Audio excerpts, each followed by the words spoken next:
pray real quick, and once we do that, we'll go ahead and get started. I want to give a few more people just a couple of more minutes to get here, because I want to pray, and I want to pray over everybody, and not just the people that are here, even though God's not inside that box, but I still want to actually physically pray over them as well. So let's just give them just another minute or two, and we'll go from there. And then we're gonna talk about some Nesara and Gesara, some of the timeline events that are out there in people's minds and what they mean, and they really mean something awesome. And a lot of people are, they're not quite on the mark. They're bouncing all around the edges of it, but they're not quite there. But I'm gonna try to put us with there tonight, and using God's timeline and how God uses numbers and cycles. Very important. God uses his cycles to do things. And gonna kind of put those timelines together and share them with you. And I think everybody will be excited. I'll put a couple of posts together later tonight to kind of go along with them a little bit more in detail. All right. So,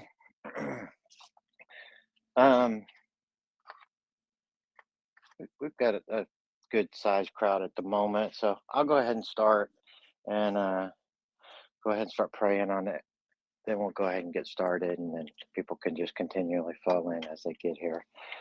Dear Heavenly Father, I just want to thank you for today. I want to thank you for all of your great works that you're doing all around the world. Father, I just thank you for each and every one of the patriots that are here. Lord, I ask that you place a hedge of protection around each and every one of them, their families, their finances, and everything that has to do that the enemy is coming against them. Father, I just ask that you just intervene in their lives right now, Father, so that they can have that peace that passes all understanding. Father, I also ask that you give each one of the people discernment. And I ask that you pour it out in a double measure to each and every one, so that, Lord, that when things come at them, they can easily know that it is of you or it's not of you. And there is so much propaganda and so much that's out there, Lord, that it's hard to know the truth. But when we put you ahead of all of it, that it's easy for us to see the truth because you explain it to us. It lines up with your word, and it lines up with the way that you are as a person in your identity of God, God the Father that loves us all, that passes all of our natural minds, that we just can't understand how much you place upon each and every one of us. It says that, Lord, you know every one of us. You know the exact number of hairs on each one of our heads. And Lord, I just thank you for that. And Lord, I ask that tonight you come against anything that tries to just bring any kind of division amongst the people and this chat and everything that we're doing here, Father. It's to bless you, to bring glory unto your name, and to bring glory and restoration unto your children. And Father, I pray this in Jesus' name. Amen. All right. Amen. So tonight we're going to talk about a couple of things. So we're going to talk about Nesara, we're going to talk about Gesara, and what those actually mean. And then we're going to get into some of the dates that are floating around and what are their meanings and kind of purposes and all that kind of good stuff. And then we're going to have questions and answers and kind of go through that. But, one thing that kind of hurt my heart last night is I saw in the chat something that really kind of aggravated me. We need to be patient and understanding with people and know that each one of us are on different parts of our awakening experience. And so you may be talking to somebody that's asking a question that woke up yesterday or a week and a half ago. And you may have been awake for months, years, so on and so forth, and have it all together. And maybe you're frustrated just like everybody else is. But we need to remember that this is all about bringing each and every one of us across the finish line. And we need to help each other. We need to help each other learn with compassion and do it as like you're talking, not smart alecky, but as a child so that they can understand, comprehend, and help them. Because if somebody didn't help you and somebody didn't intervene within your life at some point, then where would you be today? So we always need to remember that.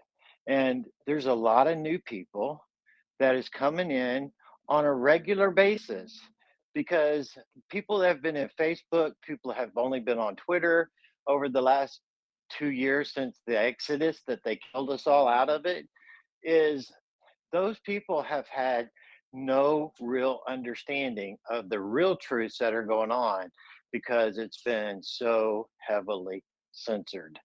So always remember that.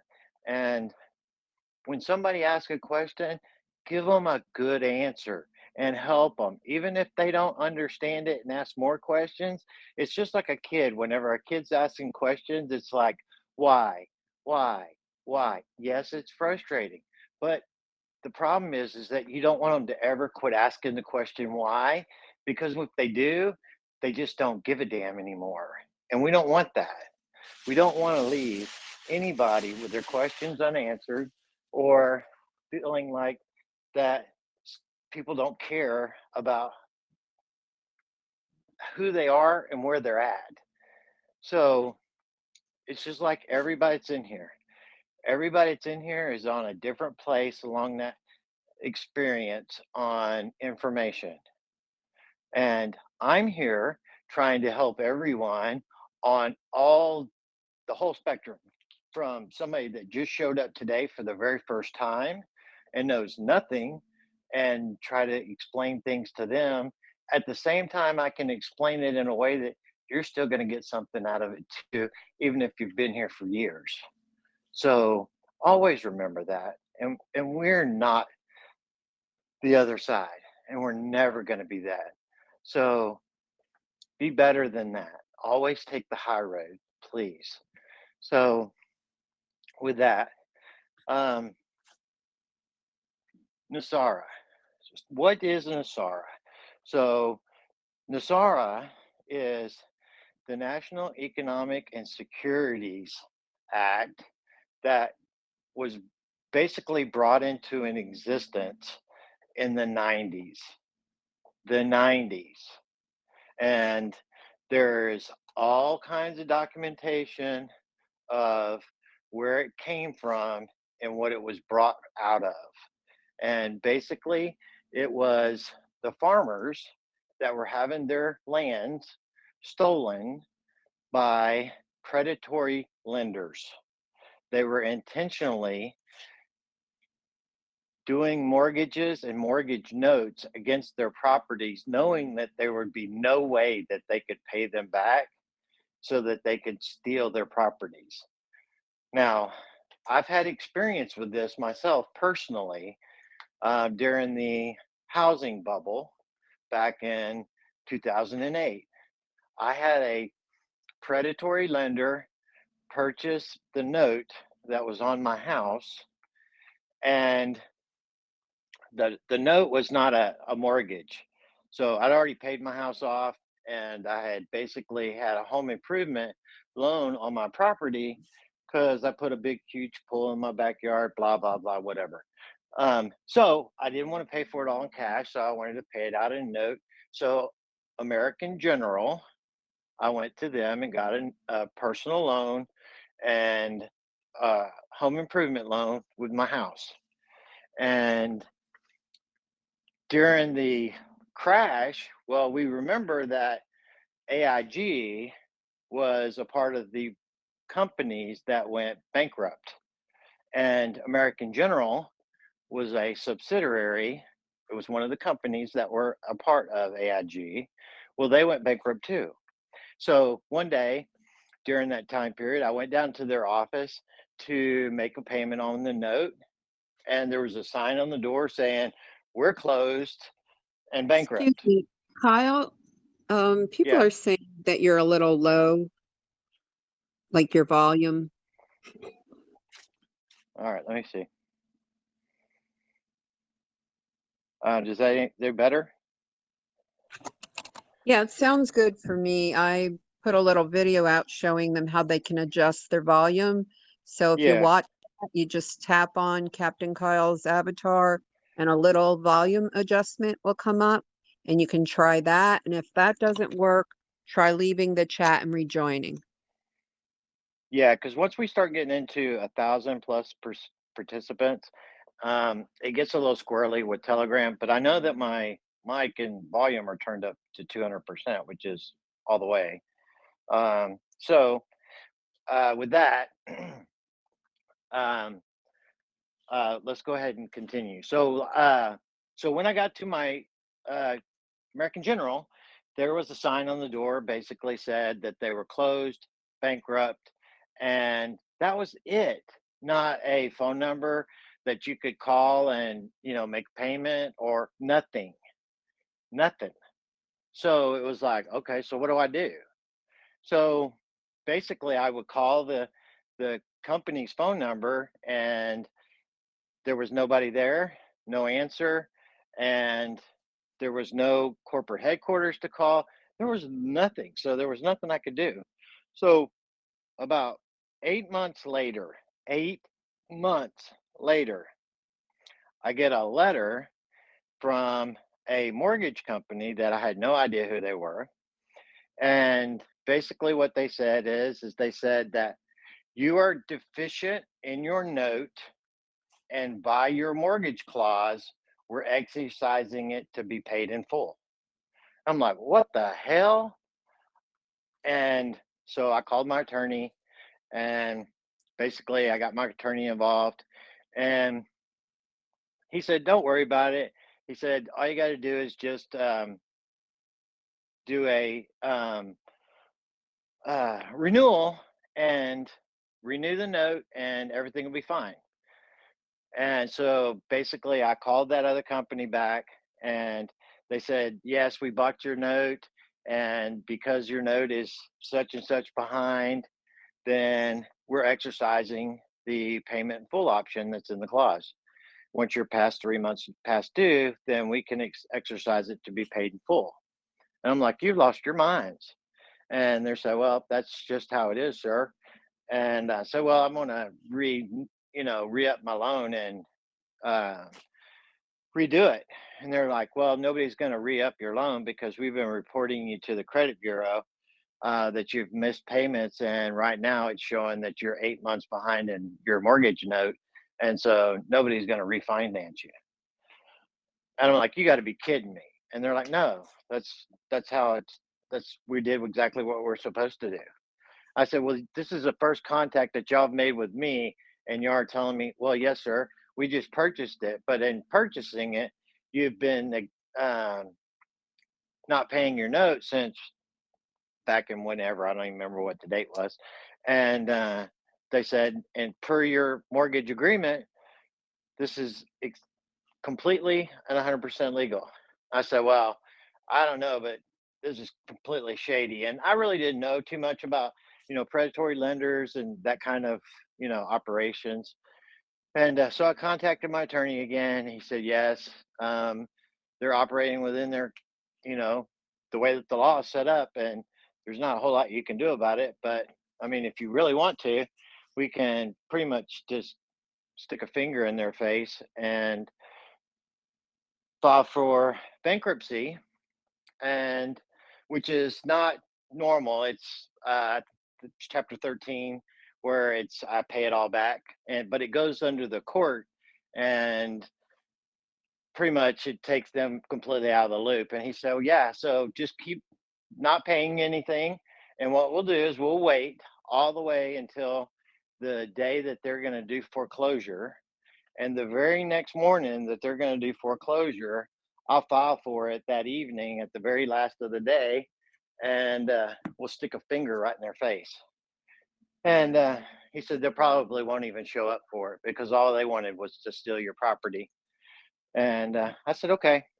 So we waited. It was like another 5 months or something, 6 months that I still didn't pay, and went to file bankruptcy. My house was supposed to be up for um, foreclosure at 8 a.m. the following morning, and it was supposed to be posted by sheriffs and whatever. And so that evening, I think between 6 and 8 o'clock, my attorney filed for it at the courthouse, and it makes a stay, meaning it puts everything on hold for the courts. Well, when we went to the court, which is a couple months later, they didn't even show up. And so it was kind of like, well, what do we do here? So it's like, no, you still got to do everything, do the paperwork. We'll set up a payment arrangement through the court. The court will take care of it. And basically, you'll pay off all your debts and do it however you want to do, and you'll be free and clear. And they'll probably end up going away. Sure enough, a couple of months after being in that bankruptcy agreement, they sold the note to an actual other mortgage company that was a credible mortgage company. Well, more so than they were. And they wanted the actual note for the interest and so on and so forth. They wanted absolutely nothing to do with like the other company did, which was basically steal my house right out from underneath me. And if I would have been in most people's situation where I didn't have attorneys, that didn't have the ability to pay for it all and to go through bankruptcy like that, because most people, when they go through bankruptcy like that, 90% of them do not make it to the end. So it's a really, really crappy situation. But I'm just kind of setting up this scenario that it happens. It happens all the time, and that's how those lenders were operating back in the 2008, 2009, and first part of 2010, and they were stealing people's houses this country, all over this country. And the good thing about it is because of Nesara and Gesara, that a lot of that documentation is out there, and there's going to be some repara- reparation. I'm having a hard time with the word. I have a speech problem, and sometimes I get hung on a word and I can't say it. So, anyway, um, just be encouraged that if you lost your house, then there's going to be, I don't know what, but I do know, and I've heard that that is in consideration for how things are going to go down when things start getting corrected from the criminal actions of basically the cabal, because all of that was illegal to begin with. Those mortgage notes were illegal. Everything about mortgages are illegal. And that was the decisions by the court and the Supreme Court in the 90s that these mortgage companies were operating illegally, and the banks, which were completely all complicit in this crime, that all of the usury interest and how it was being applied was all illegal. And that's where basically Nasara was born. And when we listen to Trump and he talks about the monies to the farmers and wanting to make sure he takes care of the farmers, because that was so important, because he's talking about these very things, because the farmers were the ones in the beginning that were getting screwed and losing their family, basically their family livelihoods for, you know, generations, where it'd be like a second, third generation family farm, and basically it was being stolen by these banks. And so, in winning, they came up with this um, the actual act, and it was signed by Congress, not willingly, but they signed it. And basically, under special forces, and I would say, well, it's been known that under gunpoint, Clinton actually signed it into being law. And so the reveal of Nesara and all that it had, which was the forgiveness of debt. And it's not forgiveness of debt like, you're forgiven of debt. It's not that. It's actually that that debt is actually illegal. All of those contracts that you were basically smooshed into because you didn't understand is they're all illegal. And so, because the contracts are illegal, the contracts are all being basically thrown out because usury interest is illegal. All of the banking from the central bank on and how it operates within the fiat currency system is 100% illegal because the contracts are all illegal. And so basically, people are being led into believe that what they're doing is legal, but they're not being completely educated on what they're actually getting into. And because they're not being educated, they're being all misled. That makes every bit of it 100% illegal, all of it. That means your car notes, your house notes, your boat note, your credit card, your school loans, absolutely everything is illegal because of the construct in which the contracts were written in are all usury interest and illegal. So, with that being said,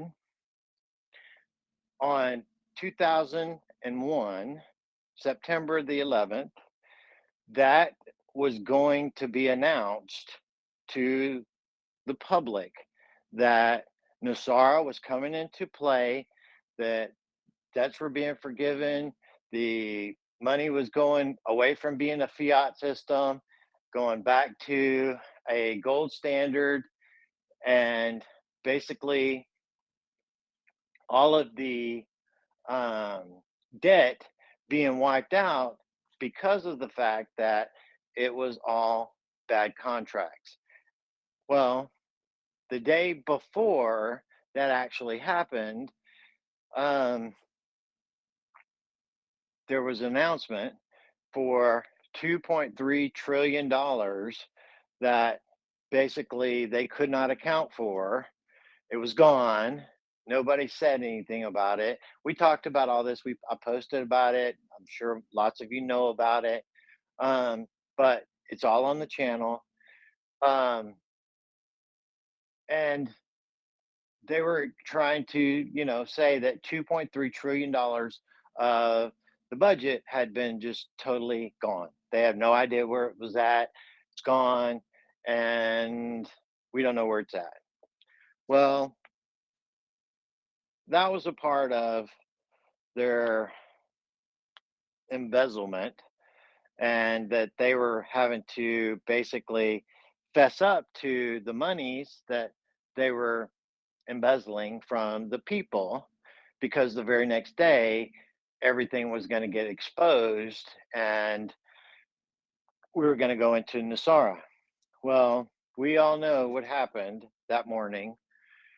Just, you know, minutes before that announcement was supposed to take place, that's when the attack happened.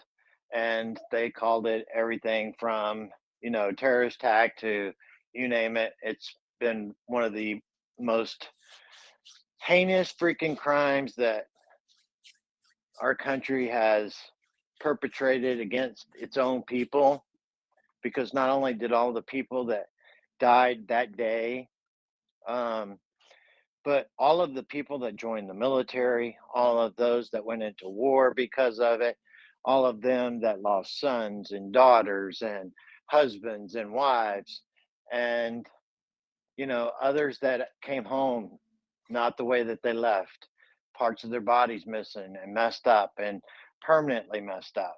And so this has been one of those crimes that just kept on giving. And that alone is horrendous. Well, they've done this over and over again. But because of what happened that day, all of that got put on hold, and it had to be brought up every year. And every year they had to talk about whether or not they were going to release it or not with the Supreme Court, and keeping it either under wraps or letting it out to the public.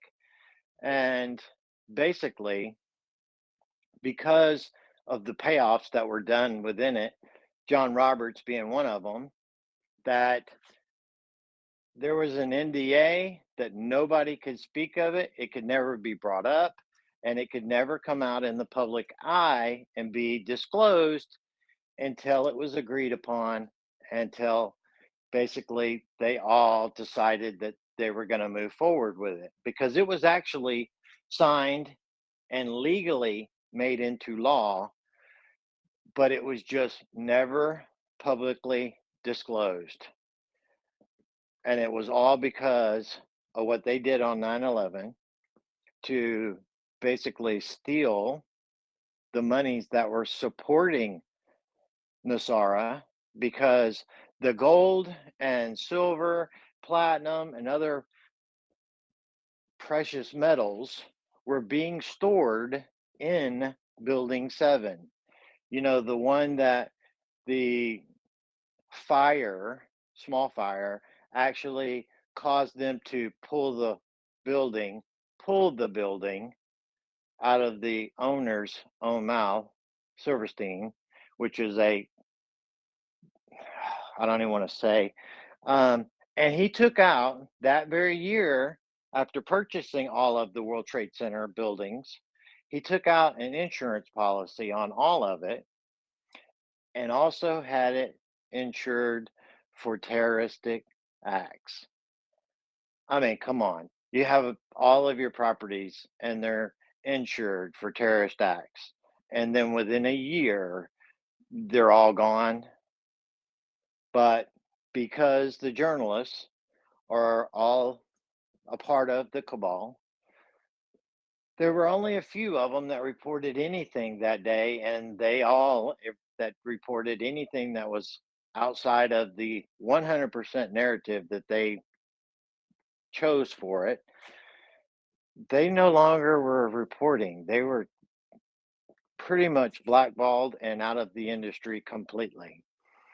So when you have that kind of control over everything, the FBI, CIA, NSA, all the three-letter agencies, the media, the corrupt government, the corrupt governments around the world, you're pretty much up against a just the biggest giant that you could ever face.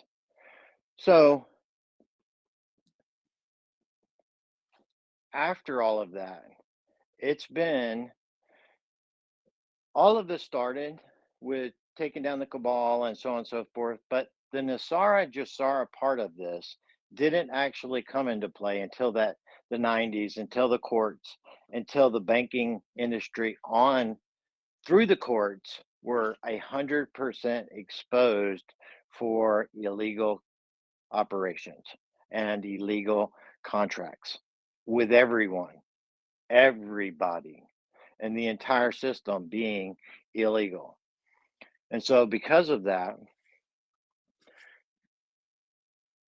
we all know that the Dominion systems and the cheating and everything else, that all of these presidents and all of these elected officials are not who we chose to go in. It was the people that they placed in office to continue their fraud, continue their fleecing of the America, and continue their fleecing of the world. So when the military were going to actually take Obama down in the latter part, middle part of his second term, they were like, we're done. We just can't take it anymore. He is going to completely destroy this country, and we have to act. Well, that was the whole part of the plan coming to Donald Trump and saying that let's put Donald Trump, get Donald Trump to run. These all things had been discussed and part of the plans that they were going to do anyway. And so Donald Trump, if you go back and you look at his early um, interviews where he was asked multiple times about, would you become president and all that. And he was always like, no, I don't want to be president. I have a wonderful life. I have a wonderful family. I don't want to ever do that. But if they ask me, I will. If they ask me, who asked me? And he said it all every time. He always made that type of reference. Well, when he came out in the primaries where they had him up on stage with all of the 20 freaking other Republican candidates that were up there. And oh, idiot Bush asked him about who would vote for you. And he was, pretty smack dab on the point when he was smacked old Jeb in the mouth, saying that the people will, and I also have 200 generals that are backing me.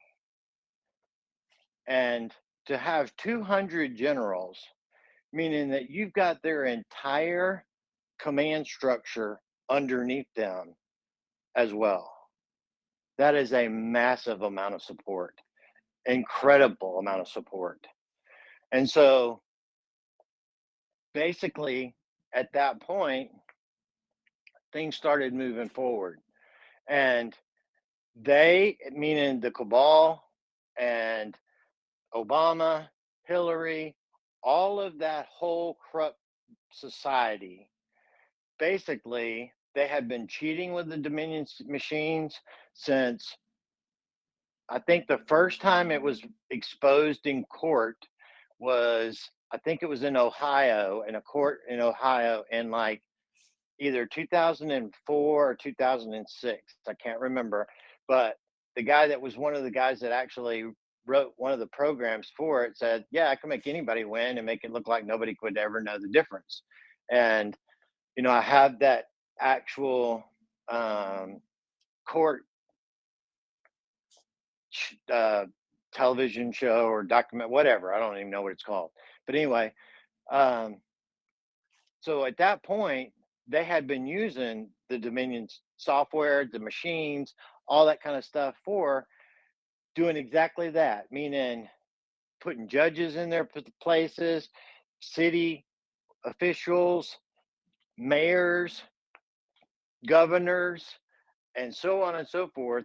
Not just the senators and congressmen of each and every state, and that they could control for their corporation, which was a whole different thing for the Act of 1871. But they have been doing this for basically forever. And so before the machines, they were just manipulating the count and basically doing it that way. But they have been doing this stuff for as pretty much as long as I can remember. And that's one of the reasons that Q said, as well as everybody else had been to the point where it's like they never thought she would lose. And because they never thought she would lose, meaning Hillary, that they didn't cover their tracks. They didn't do absolutely anything to hide any of their nefarious activities leading all the way up through all of the presidencies from Bush to Obama and now coming to the potential Clinton or Trump presidency. Well, they had been, with what they did with 9/11, started writing executive orders to expand the office of the president's power immensely, where there was just no really, it's that office had never had so much power, from the Patriot Act and everything else that they put in for national security because of the terrorist wars, and we were at war, and it expands that presidential powers beyond most people's understanding.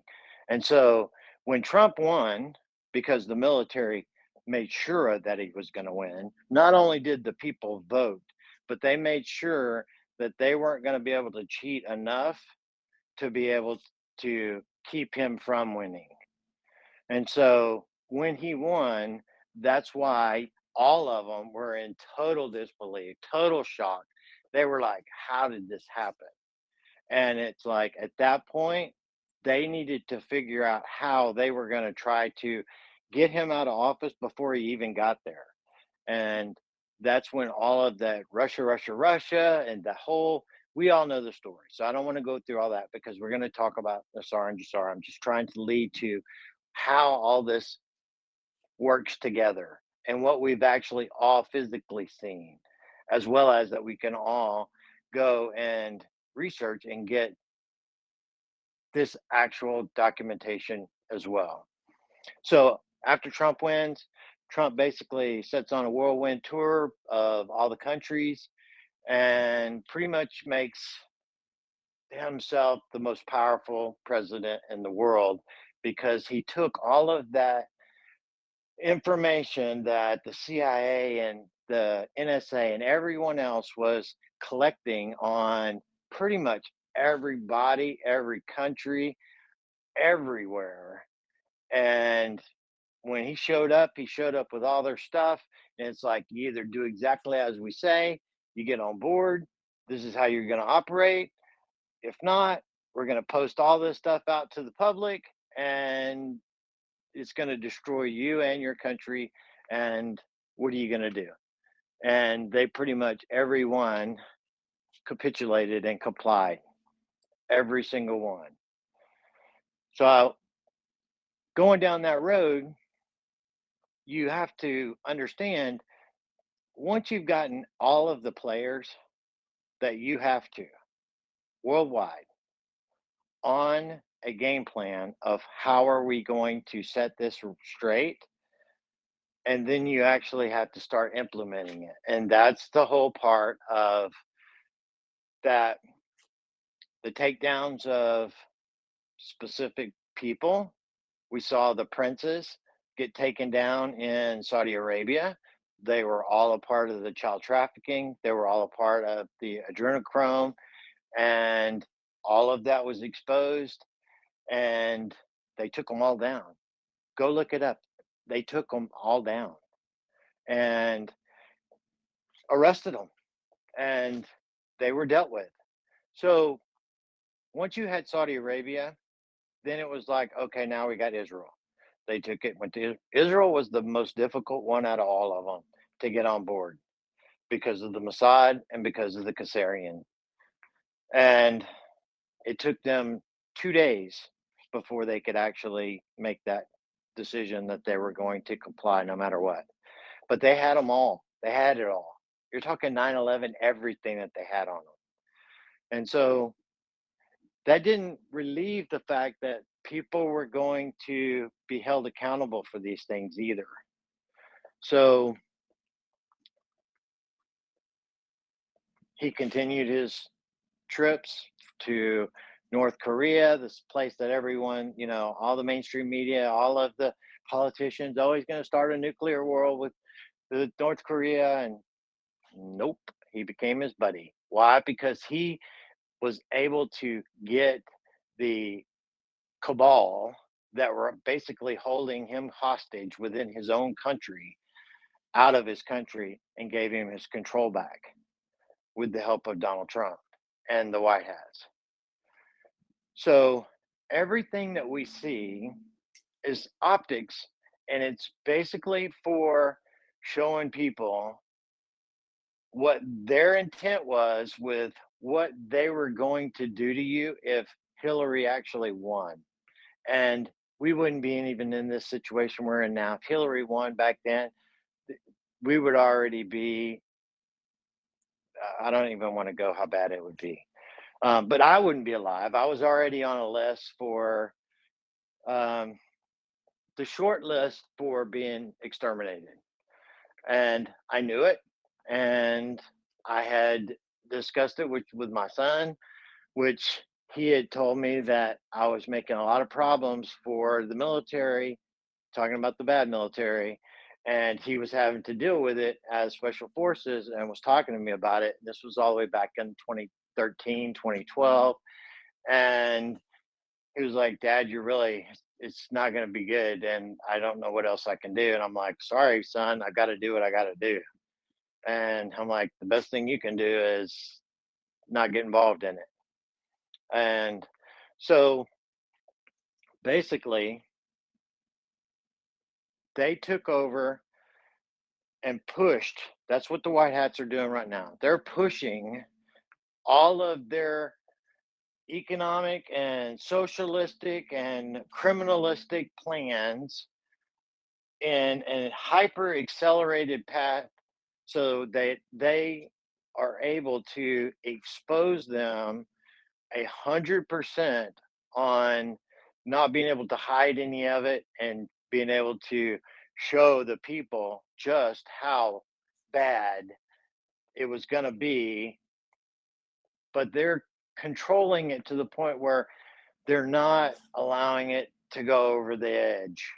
And yes, there are people that have suffered because of it. Well, we have to understand that we are actually in a war, and we have been in a war since they actually declared war on us in 2001 whenever they attacked us and called it terrorism. They made a declaration right then, and they made war on the American people. And everyone has to understand that. Our country declared war on its own people that very day. And that's what we've been fighting. That's what Trump and the White Hats have been fighting. And now that the monies were collected, so the I don't know if a lot of people know or not, but I know that or a lot of people know about when during COVID, during Italy shut down, that we shut down the Vatican. The military went in, they got everything out of it. They emptied out all the vaults. They went through all of the dumbs. They went through all the tunnels. They cleared out all of the gold and all of the artifacts and everything else. But I don't know if people know that they did the same thing to the Rothschilds, all the Rothschilds banks. And when did they do that? Because a lot of people don't realize that during 2020, during the latter part of COVID, I think it was around, I can't remember if it was like August or September, somewhere around in there. Um, they actually had an appointment at The Hague. The Hague is for the International Court for the world. And so they had a hearing before The Hague, and at that hearing, it was for the IMF and for the central banks and the central banks. Um, what's the word I'm looking for? The uh, ones that are the beneficiaries. And so that's the Rothschilds and a couple other people. And so basically, um, they all had this hearing. Trump was there. Trump went there, and they presented to the world court what the debt was that they had incurred over basically all of the finances and all of the debt. They had to make an account for it all. And in doing so, they presented all their documents because they really is one of their downfalls is that they keep incredible books because they are absolute criminals and they didn't care because they always believed that they were above the law no matter what, and nobody could do anything to ever hold them accountable. And so it was like they presented all of their documentation, all of the actual um, debt, and so on and so forth. And what happened when they did that,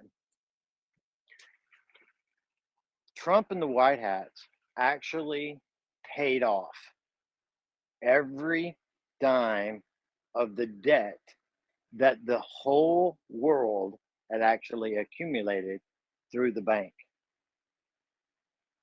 And then, right after paying it off and clearing the books, all of the assets that they had just paid to them was all seized because of the criminal acts that they had done on crimes against humanity, as well as that all of that fiat banking and all of the contracts that created all that debt was all illegal. And so the court actually seized back into the control of the White Hats every bit of the property that they had just paid off all of the world debt. And then after paying off the world debt, they also made them accountable to all of their debt being, all their property being seized because of the crimes against humanity. They forfeited everything. And so people have no clue how much wealth that the Rothschilds actually had. Their actual wealth, I believe they had at that time, 2020, that they actually had a little more than a third of the entire wealth of the entire planet. It was like $700 trillion. All of it was seized. It was put back into the White Hat's hands and then distributed back to the countries that they used from their illegal ledgers that they had stolen this property from Africa to Australia to Japan. All of them started basically taking those monies and distribute them back out to all of them. So when we start talking about, people are like, how's all this going to be paid for? And where's all the money going to come from? And people have no idea the amount of gold that this planet and how much it actually had, because they had been doing two things in the commodities market. They had been manipulating the gold market, saying that there was not very much of it, and there's so much gold on this planet, and then it's just, it'll boggle your mind. Right now, in the actual coffers of that, there's two different accounts. One of the accounts actually has 40 quintillion dollars in value of gold. Can't even wrap your head around it. 40 quintillion. That's only one of two. I think there's a third account too. I haven't seen it. I've just heard of it. I know there's another one that is a part of the dragon family, and that one is supposed to be in the quintillions as well. I know there's another trust. It's the Saint Germain Trust, and that's in the quintillions as well. But that one's a trust. It's different than the dragon bond. That's basically all in gold. And then we also have the gold that was stolen from Israel, Jerusalem, back in I think it was about 800 and something BC, um, and all of their gold was stolen, and basically King Nebuchadnezzar came in and took it all. And at that point, they were they had they were the most they were the richest people in the world in gold. And I can go and get all the information and stuff if you want it.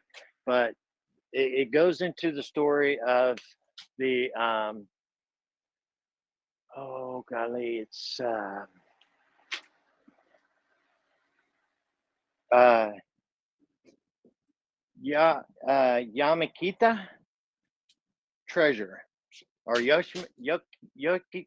I have a hard time saying the word, but it's where those monies were stolen. All that gold was stolen by Nebuchadnezzar, and then Nebuchadnezzar used it to pass it out basically all over Europe and Asia. And during that time, all of those monies and stuff were lost when they went into bondage and slavery, which they did, and were moved to Babylon and so on and so forth. And all that's a long story, but the monies, all that gold that was basically God's money, um, was gathered up by Hitler and also a Japanese during the middle of World War II. They went around, they were gathering, pillaging all this gold, and all this gold was the gold that basically was Israel's gold, which it's not Israel, but it was Jerusalem's, and for God's people, not just for God's people then, but I'm talking about God's people now, all people. Um, but they gathered all that gold back up. They pillaged all that gold. And when Hitler, at the end of the war, Hitler had made a deal with Japan to come and get the gold and take it. And they were going to put it in a safe place so that once the war was over with, then they would still have all of that gold that they had scammed from pretty much all over Europe and Asia. And well, this was right prior to the United States actually atomic bombing Japan. And before that, he actually had all of that gold moved and transferred and hidden in the Philippines.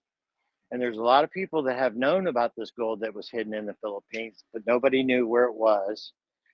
And basically, all of that gold, the White Hats have actually um, gotten and is in White Hat control as well, and is a part of the distribution of the wealth that basically is for the entire planet.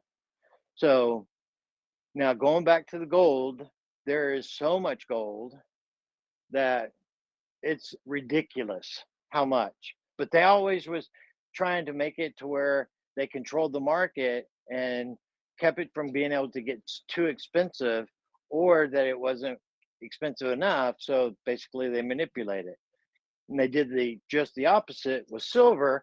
They always made it like there was a whole bunch of silver, and there was so much silver, and it was all because of their illegal paper trades and their papers market on silver, that they manipulated the COMEX and the amount of silver and silver that was on the books. But silver is an actual finite commodity. There is only so much silver in the world. And silver itself is really one of the most precious of metals because we use it in everything. And in our new technologies that are about to come, it's even used way, way more. And I mean abundantly more in the new technologies, because it's already used in all kinds of really high electronics and medical things and all of those type of uh, tech. And the tech that is coming is like light years ahead of that. Not really, but it is. And so all of that silver is going to be needed, and they don't have it on the abundance that they said they did, and it's about to be exposed. And so silver is going to be a very, very expensive commodity. I have heard, I'm not an expert in precious metals or money or any of that other stuff, but I have done my research, and I have done a lot of research, and I've done it on people that have talked about the commodities markets. And there has been potential that silver balances out to gold the way that it should, and that silver should actually end up somewhere in the ballpark of between five to up as much as 15 to $20,000 an ounce over the next 5 to 10 years. So potentially over the next year, it could go as much as $5 to $8,000 relatively quickly.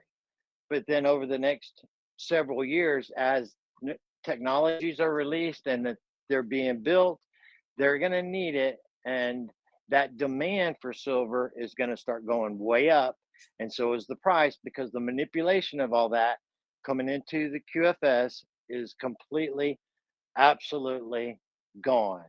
Cannot be done anymore. And so gold will not be able to be manipulated anymore. Once they set pretty much the price of gold, gold's going to probably have a really stable monetary future, because that's going to be what's based on the economics and finances of the stability of our currencies all around the world, which we know that all of it's being pretty much undermined and crushed right now with Brexit, and with what they're showing to the people, that they tried to put all these sanctions on Russia and everything else, and pretty much Russia just, and this is all by design, that they gave them the finger and pretty much said, we don't need your money, we don't need your stuff, we already have what we have. We already have a system for our own monetary to be backed by gold, not the fiat system, because Russia did not have any of the central banks in it. Did you hear that? No central banks in Russia. And so that's why Putin has always been enemy number one when it comes to the cabal, because he they didn't have no control over him at all, none. And they could not stand it. Anytime that they had no control over a country or president because of their financial, then they did a color revolution and basically took them out. And this goes for Gaddafi, Saddam Hussein, we put Hussein in office and we put him in that position. But then whenever he flipped his nose to the CIA and to the central bank about we don't need you and we don't need the central bank here in our country, well, it was time to take him out of play too. They did it over and over again. This is what happened back a long time ago whenever they basically took out the Romanovs. It was the central banks and went after Russia and their royalty and took out the Romanovs. Well, they took out all but one, and that was the daughter that got away. And that daughter that got away, I mean, granddaughters, sorry, um, was actually Melania Trump. And that's what people don't have any idea about. All of this that we're seeing around the world are ties that are so close between bloodlines, families, and our history that they do not and will not want to share with people because it's it's overwhelming. It really costs freaking dogs. Um, the Nesara is implemented for the United States. That's ours. Gesara is the same for each and every country around the world. Trump has made announcements of it, announcements of it, and announcements of those very things so many times whenever he was signing like treaties and different pacts with like Japan and other countries, meaning that everybody had to come together, everybody had to be on the exact same playing field so that everything was equal. There is no way to have an entire 100% equal playing field with trade, with each country having the same abilities, because the cabal has so pillaged those countries and kept them third world countries on purpose while they stole it all, that those countries have to be able to be on the same economic footing as everyone else. That means all of your countries in Africa, the Middle East, South America, everyone has to have the same value in monies. We can't have, oh, the euro's this and the pounds are that and the United States dollars this. And no, you cannot have that. Everything has to be the same power. And that's the things that he talked about so many times. I've posted so many videos of that, and that's the declaration of Gesara to the world that it's coming. This, which has been going on in Iraq and with the dinar, that's all a show for them to finally do the right thing as far as with the people, and for the people to finally have say where it's enough of this corruption, because the people also have to have the ability to stand up and govern themselves. That's what Nasara and Jasara mean, is that countries are going to be their own republics. They are going to have their sovereignty back. Governments are not going to be the ones in control. The people are going to be in control over a small government, not a huge bureaucracy whirlwind that is out of control, just like ours is right now, that they're showing us in full force. So, a lot of this has been going on behind the scenes, but also the countries, you can go and you can look at the Gesara. The Hague, and start doing research on the the Hague and um, actual dockets that have been gone through there on Nesara and Gesara from the Hague and the World Court, because that's where it all comes from. Now, a lot of the other things are still in a ghost docket. You're not going to be able to see them yet, but you will very soon, because we're now at the stage of the cabal's banking system completely 110% collapsing. And this month, they, which was the head of that banking institution, as far as a headship, was the queen and all of her criminal ass activities. Well, she had been executed in 2019. There was a London Bridge type event that happened on 2019. If you search for it a little bit, you can find it. And then she was in the hospital. She went to the hospital.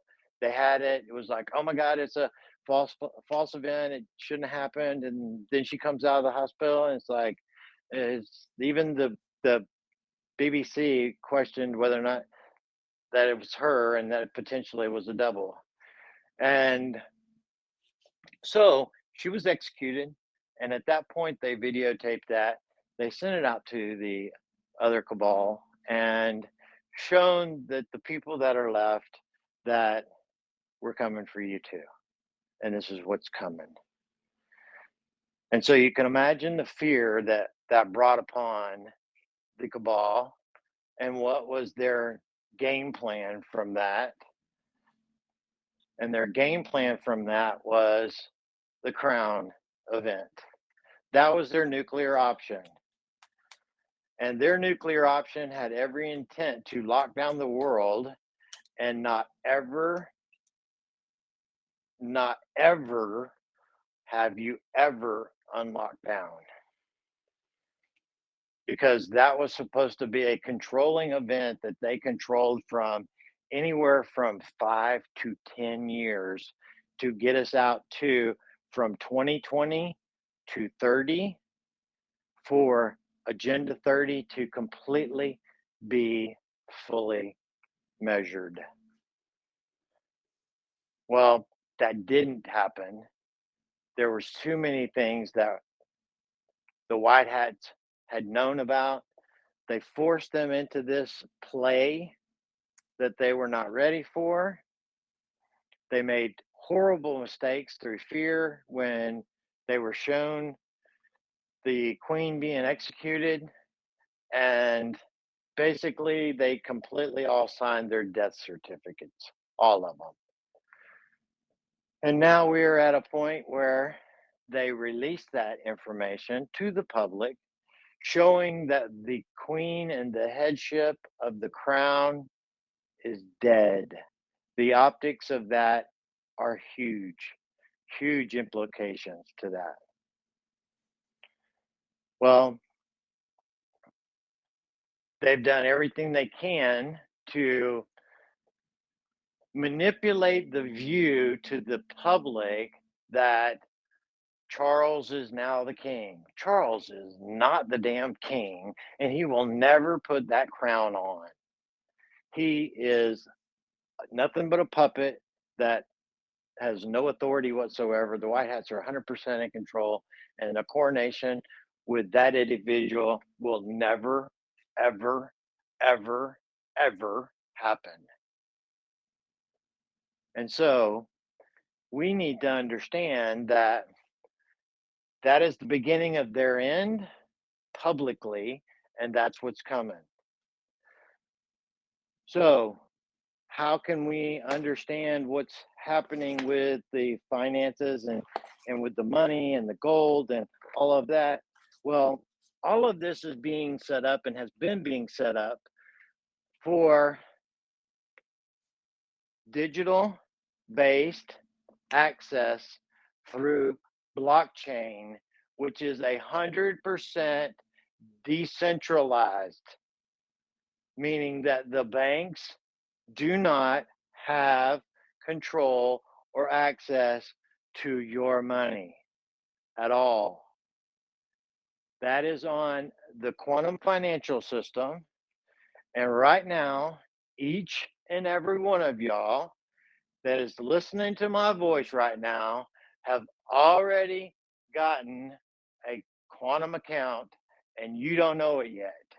You also already have XLM in your account and you don't know it yet,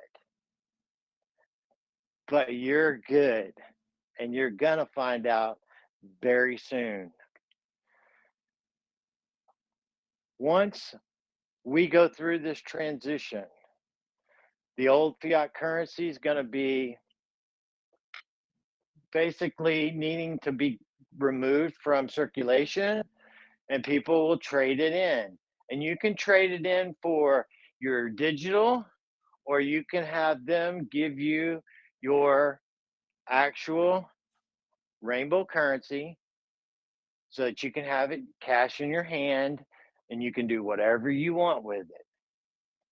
And the thing with that is that when you we hear that in time the banks are going to go away and the actual paper currency will end up going away, that's 8-10 years down the road. That's not like next week or next month or a year or two.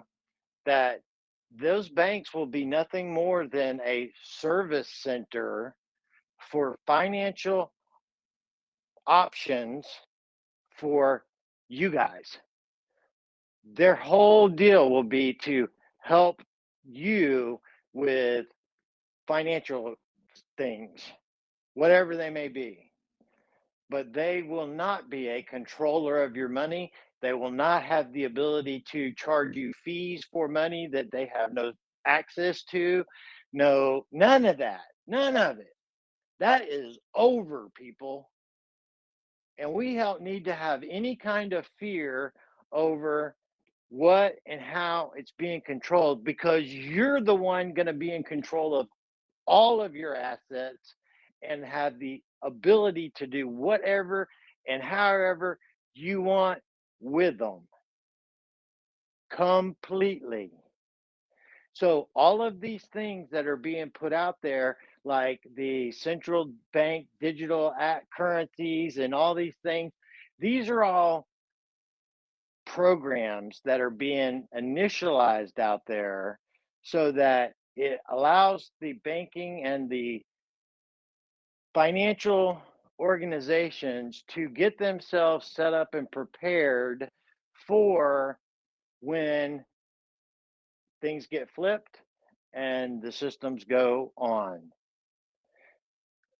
But they have absolutely the intent behind them is not what people believe that they are. Like the Yellen and the Federal Reserve. The Federal Reserve, people, if you don't know it, is completely dead. Completely dead. It was consumed back into the Treasury Department in 2020 in May of 2020 under COVID and under national securities.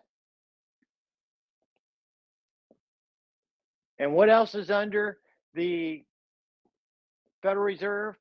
The IRS.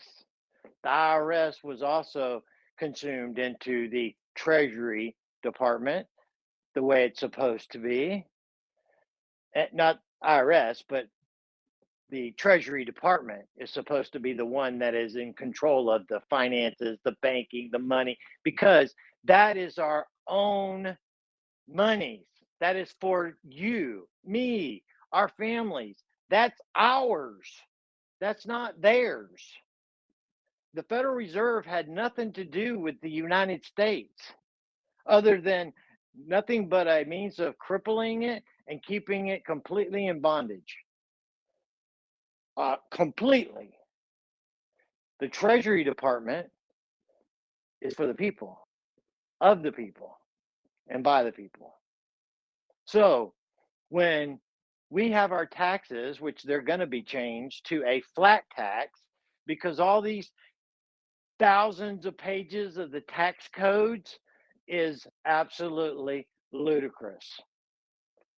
They have made reference to this over and over again that it is crazy. Nobody can know all of the tax codes, not even IRS people. They don't even have a clue. They have legal teams that don't even know it all. But as soon as you get rid of all of that and you make a flat tax on new goods only, there's no reason that if you buy a car and then you pay the tax on it and then you sell that car to somebody else, that someone else should have to pay tax on a car that was already taxed. And then if they sell it, it gets taxed again and then taxed again. That is crazy. You buy a house, you pay tax on it the first time when it's brand new, and that tax for that house has been paid. Should never be paid again because it was paid when it was new, and somebody willingly paid that tax under its new ownership, that it was a new house. All old properties or all old transactions after the original first transaction is going away. And so the other thing with the flat tax is that goods and essential services like food and those kind of things, there is no flat tax on. To where it's like you a lot of those services, like I mean goods that you buy now at the grocery store are not taxed, but then they still tax like some of the things that like different types of stuff that they don't really consider food, but really should be supplies of that nature, that they tax, and there shouldn't be. But your goods and services, essential services like your water, electricity, all of those things are all a part of Nesara and Gesara that you should have never been paying for those property taxes and a criminal empire of your cities, states, counties, all these corporate entities are nothing but corporate corruption. And how did they manage to keep them afloat? Well, they had police officers for their policies because a corporation cannot, even in the disguise of legalities, make laws. That was upheld in the Supreme Court that a corporation cannot implement laws. They can only implement policies. And so they have policies and jurisdictions that they operate within, and their police officers are policy enforcers. That's what police actually is. Your sheriff is an actually different entity altogether. He is an elected official. He is a law enforcement officer, not a police officer. The amount of jurisdiction and precedence that the sheriff actually has is immense. And that's what's being implemented into these final stages are the sheriff's offices on a part of the transition and takedown of these corrupt individuals that are still operating on these very low municipality levels that people are like nothing's happened to, nothing's going on, everything's still the same. Yes, because that bottom tier of all of this stuff has been basically collecting, documenting, and building the case of RICO on all of them.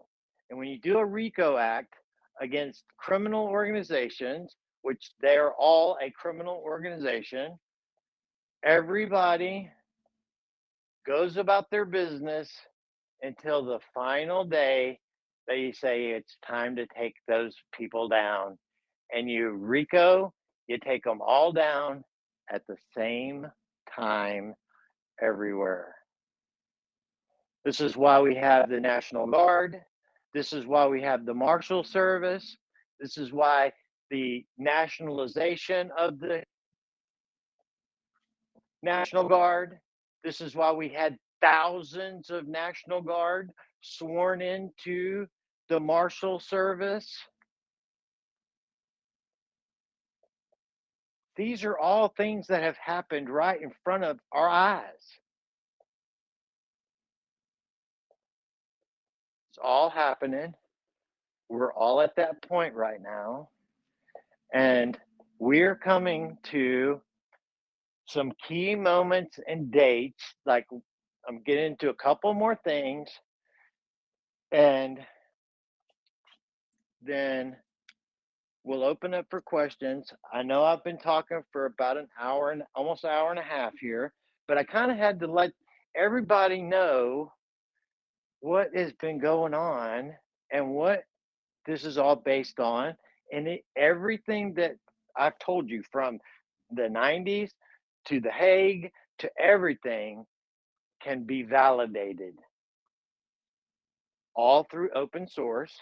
Didn't have some spy on the wall giving me information that nobody else can get.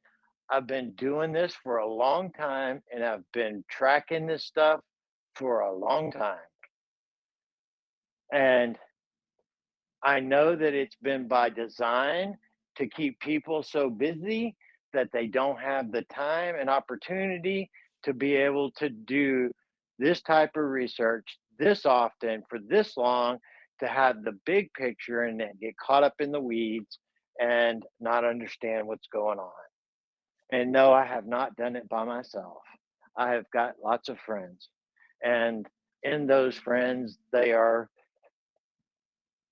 very, very connected in what they do, and they do this very thing in different organizations that brings their perspective to that 40,000 foot mark so that we can start putting all those pieces together on the puzzle, and pieces that I didn't have, he had or she had.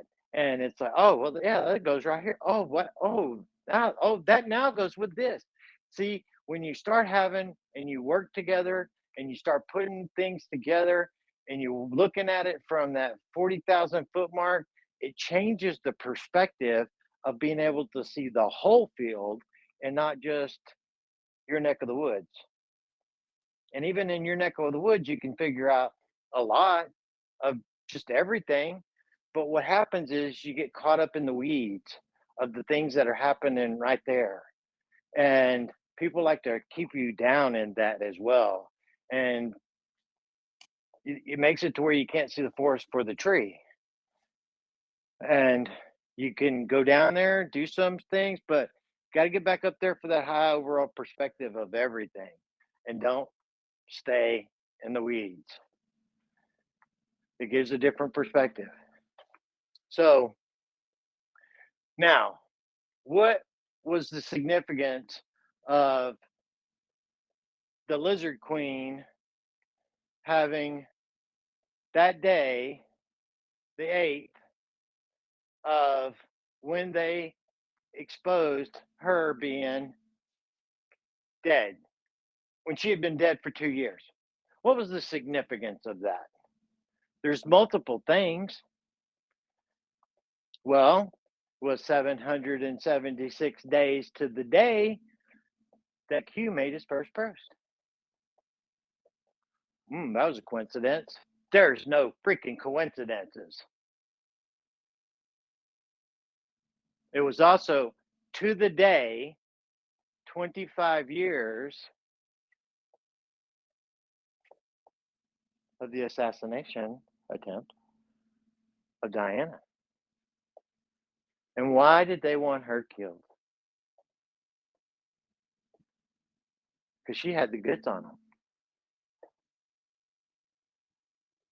and she reached out to people for help. She was friends with people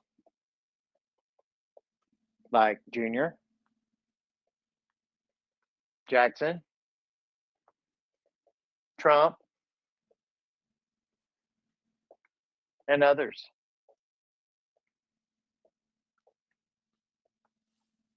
She had the goods on the crown, all of it from the inside.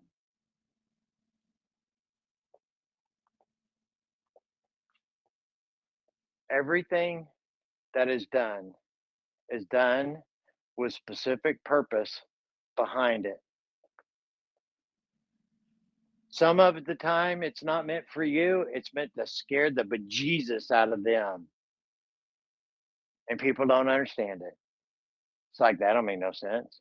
Oh, it makes sense to them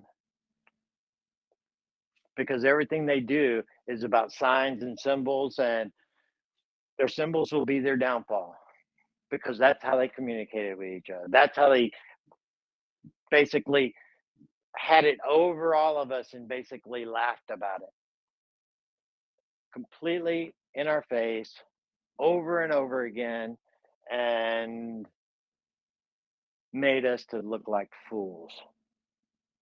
And that's the kind of thing that had me so angry whenever I finally figured out who the Bushes were and where they came from and how I had been lied to and manipulated. And I was an avid sponsor of the Bushes. I thought they were so good. And when I found out what I found out about Bush Sr.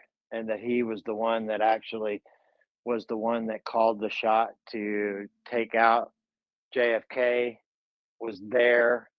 That was his initiation into being a part of the club of the top highest part and being given the head of the CIA because of it. Evil, completely evil. And I had been supporting them with tens of thousands of dollars. I was mad beyond belief. I was freaking supporting a Nazi. Oh man, I was pissed. So just think, people, when people start waking up, they're gonna have all kinds of different emotions. And we've had time to think about it. People maybe new, they may have not had all this time. They may not understand things. So be compassionate and be understanding and love each other. If you don't believe something, okay, but don't knock it until you can 110% prove that whatever I'm telling you is not the truth. You can't do it. You can't 100% prove and deny what I'm telling you is 100% truth. So, with that, the things that are coming up, we have the 19th. That's a big day with the cabal, and that they're all going to be together.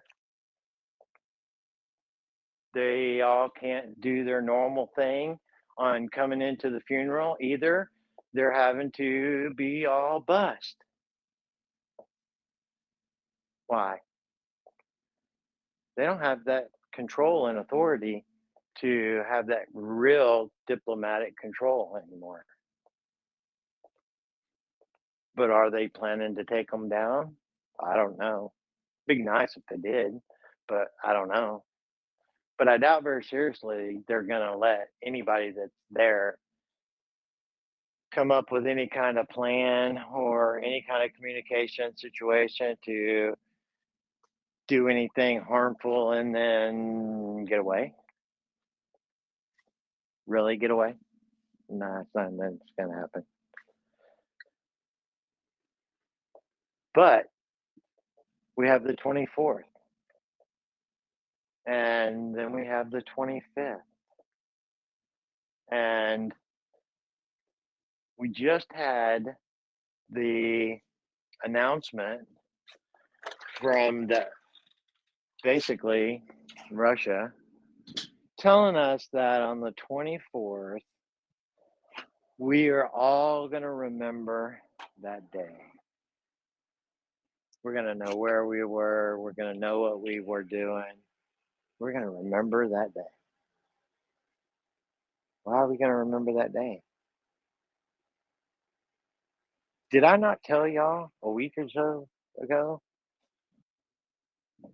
that in the next week to 2 weeks, everything's going to be flipped on its head? I did, because it's coming.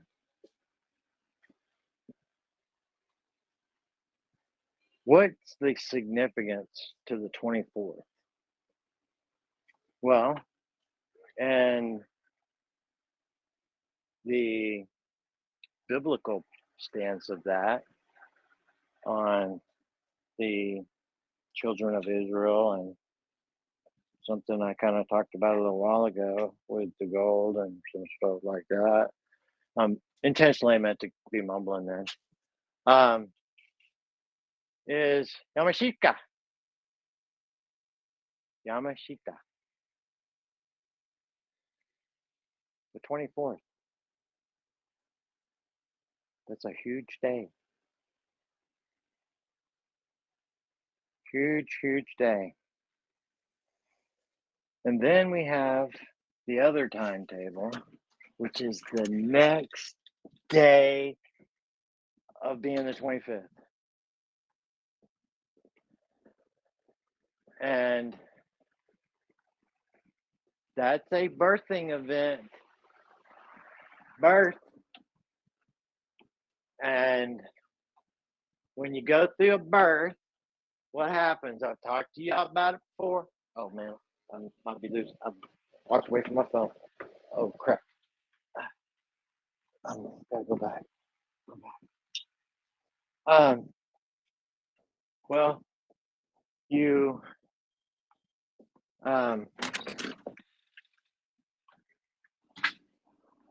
that birth is painful, difficult. It's hurt. Mama goes through pain. Baby goes through the most pain. As you go through that birth canal, it's difficult. And that's told you we're birthing, coming into a birth. And that 25th represents the birth.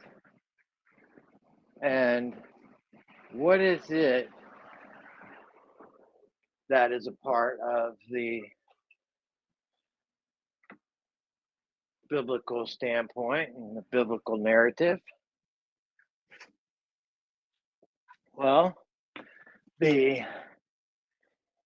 timetable for that new birth is basically on the 24th going into the 25th, and we have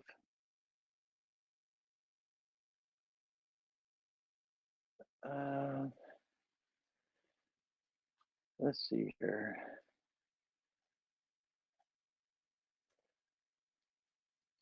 I have so much documentation on the numbers for this year, for Jubilee, for the returning of our fortunes from Kim Clement, speaking specifically here in 2020, and the timetables all line up with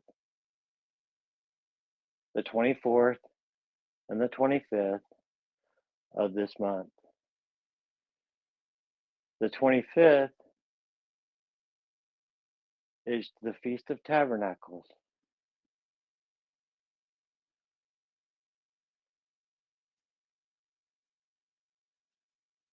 COVID was the crowning and the reset for them. And that's what was being used by the enemy, but the white hats took all of that and turned it around on every one of them to bring that entire corrupt whole organization down. And so there is something that is going to happen on the 24th and 25th. I told you this a week and a half ago that it's significant on what's coming.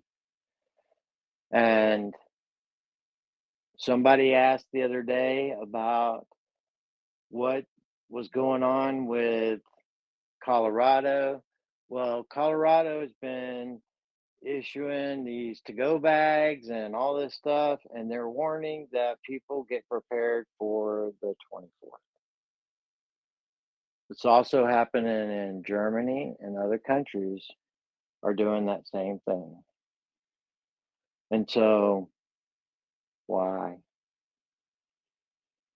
Why? Because they know it's coming. It's like being pregnant. You know that baby's coming. It's due on a certain day. And is it going to be a day early? Is it going to be a day late? But is it going to be there? It's going to be there.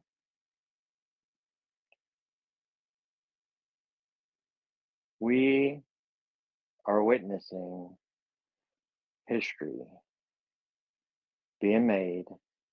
We're all participating in it. And not only we're participating in it, but we are making a difference in it. Imagine the amount of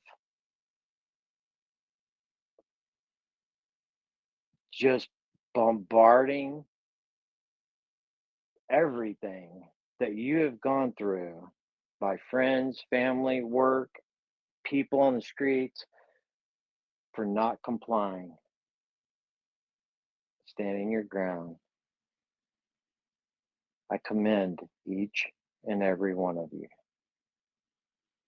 We have lost friends, we've lost family, weren't allowed to go to certain places. I didn't care, still don't care. It's more important doing what we're doing right now because we're making a difference in those people's lives, even though they don't even know it.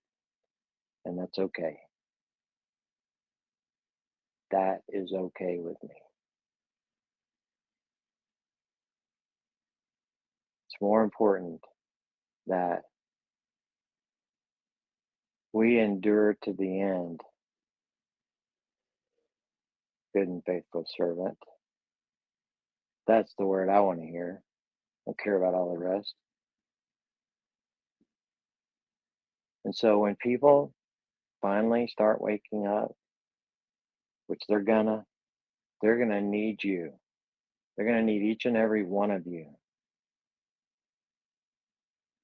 We're gonna have to all go through a healing process of anywhere from 6 months to a year. I'm telling you this because I know it. It's coming, and we're gonna all need to come together and love each other and rebuild everything. We're gonna have to rebuild it all, but it's all gonna get tore down for us to rebuild. All this corruption, all of this corrupt corporations and corporate structure, and all these corrupt uh, um, systems from the your city and your states and your schools and all of that. Look into what the 1776 project is really all about, and go and look at the see and dig into what the quantum initiative act really is. It's at quantum.gov. Start actually learning that this stuff has all been placed and positioned on purpose. We are coming to the end of the line. We have a potential very high, high, high, super high potential of trains going on strike and being shut down as of Friday. And from what I understand, they have about 3 days of supply at terminals before everything starts to implode on the supply chain system. Most of your trucks operate within that same system of the trains and so on and so forth. I went by the other day when um, we had that on 9/11. I went by and I actually drove to the docks and I drove through where the docks were and there was not one ship there. There was not any trucks at all going in and out. None. I got it all on video. If y'all want to see it, I'll post it. I just didn't want to. I didn't want to scare people. Not one truck. They were all stacked. All the containers were all stacked super high. The one thing I did notice is that there were almost none evergreen containers. There were some, just a few, but there weren't. That used to be the prominent. It's not anymore. There were a few of them there out of all the thousands of them that were there. Some of them were stacked, 20 high. It's pretty high for containers. And anyway, people, we are at the end of this. Your banks have been getting ready for it. There's going to be disruption in the financial, you know, your financials with your bank cards, with your bank, with your debit card. We need to have a little bit of cash in our pockets, in our secured wherever. Got a safe, put in your safe. Don't be all stupid. You don't need a crazy amount. It's safe. It ain't going nowhere. Like I said, your QFS ledger is ledgered already. You don't have to worry about it disappearing and you will not have it. So you only need money to be able to get by. Kyle, would you Yes. maybe explain for people who don't know what the QFS ledger is? So the QFS is the quantum financial system, and that is the quantum system itself. The quantum system itself is actually a quantum computing system that operates within the quantum.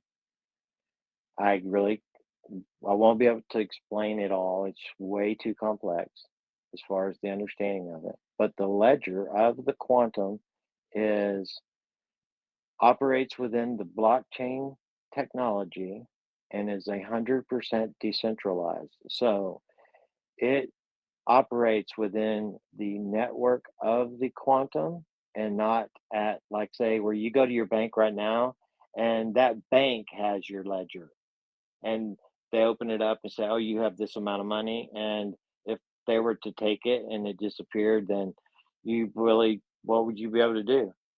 Nothing if they were scamming money off of you.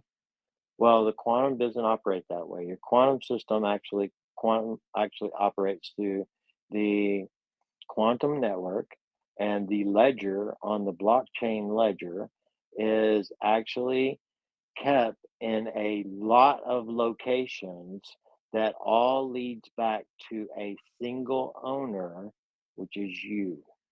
And no one has ac- access to the availability of your funds or your financials other than you.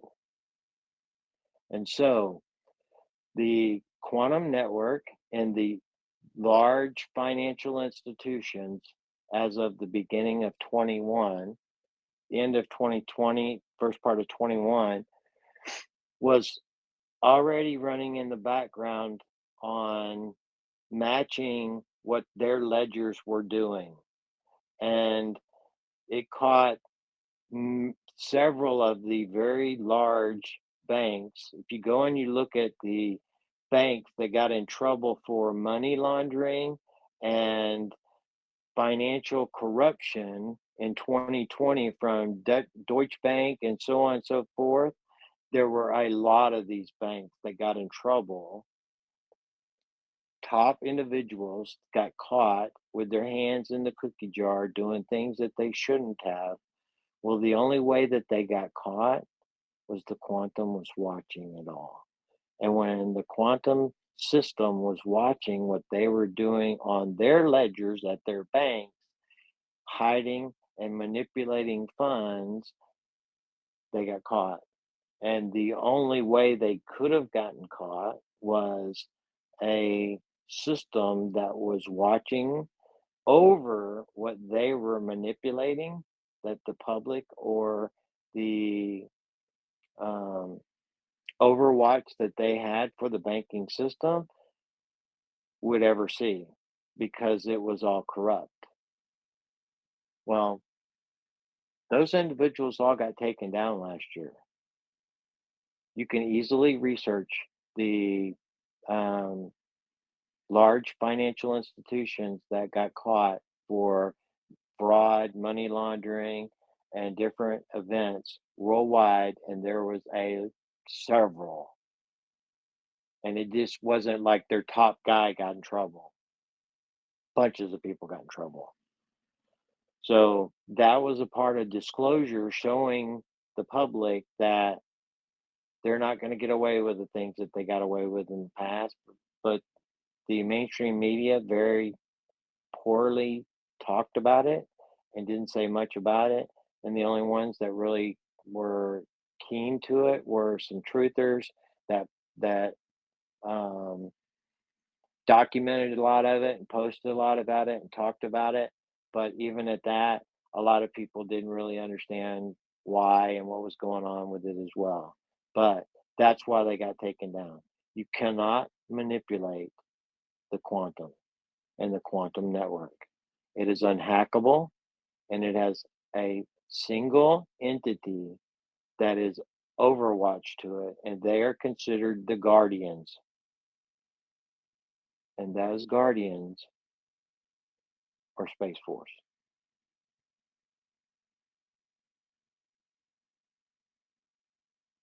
Space Force was just announced a couple of weeks ago by the Military Times and other entities that all communications and all networks are now under one command, and that command actually only is under the commander in chief, which is Donald Trump. So we don't have to worry about the money's being manipulated. We don't have to worry about people stealing from us anymore. You don't have to worry about that they're going to control us and they're going to make us take the mark of the beast or they're going to give us a social credit system and no. That was the intent by the cabal and the way that they had started setting these plans and these structures up with blockchain and with like Bitcoin and all of that was all a part of the structure that was being put in place for that very thing. Even Stellar itself in the very beginnings was, which was now going to be the new stock market, that was actually initially being implemented to be placed into that arena by the cabal. And so the cabal sat there and was implementing these plans, implementing these companies, implementing the blockchain, implementing the Bitcoin, Ethereum, and all those different things they were putting out there setting up all of the framework and the structure and everything else because they were going to take everybody down, control them, and have this social credit system like they were doing in the CCP. And if you didn't comply, then they just cut you off and you couldn't do anything. And so they allowed them to set up the system, set up all the framework, do all of the stuff so that when they took them down and took over the systems, they took all of that work that they had done to basically cripple and control all the people to now being that that is going to be your actual source of freedom. I've said this in the past that they were also putting together all the FEMA camps. They were rebuilding them. They were refurbishing them. They were getting them ready for Hillary's entry into the presidency and then starting to round people up for those. That was all a part of the J Helm and all of that part of the stuff that was going on in 13 and 14 and 12. And they were preparing Walmarts and they were going to take society down. Well, when Trump and the White Hats took over and started taking them down, all that they created for us to take us down will be what is used to take all of them down. So I hope that is a good enough explanation without having to try to understand how the quantum system actually operates. Um, you can go and you can do a search on my channel for um, quantum, QFS, QFS systems, and it's going to go and it's going to, even the patents to all of this different stuff. I've got patent lists, I got patent numbers, I got actually pictures of what a quantum computer actually looks like. I've got so much, and I've had so much for years, and it's all now starting to become public. And the public domain was now started with the takedown and the actual announcement of the Queen herself. And so, over the next weeks, people, over the next weeks, 1 week, 2 week, 3 week, 4 week, things are going to be crazy, crazy good. So don't be scared. Please do not get scared. The worse things get and the uglier things get, that should tell you that we are almost at the end. Think of the children of Israel when they were released finally after they had to go through the 10 plagues as they did for the Pharaoh. They had to go through all that, just like we had to go through all these things. We had to, as a people, we got to go through all these things to get our deliverance, to be set free. We're being set free. When they left, they took all of the gold and silver and everything, they loaded it all. The Pharaoh said, go, take it all and go. All of it. They didn't leave broke. They didn't leave partially good. They left with it all. You don't believe me? Go back and read it. It says they took it all. But then all of a sudden, he had a change of heart and he was like, what in the hell did I just do? Well, he just got set up by the Lord. He knew he had been beaten. That's why he let him go to start with and told him to take everything. But then all of a sudden, he says, oh my God, what did I do? I got to go get him. And he just got set up by the Lord. He just got set up. And what did he do? He went after him. He trapped him right there at the Red Sea. And God said, "Whoop, you ain't going nowhere yet, Bubba. I ain't done with you yet. I ain't done with you yet." Now the people, they're freaking.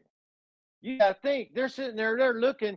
We just got set free. We had all this. We thought everything was gonna be great, and now there's the Pharaoh. He's come to take us back, put us back in chains. We're probably gonna be beaten. We're probably gonna be tortured. We're probably gonna be starved. We're probably gonna be killed. And we got the Red Sea. Moses, what are we gonna do? We're trapped. What are we gonna do?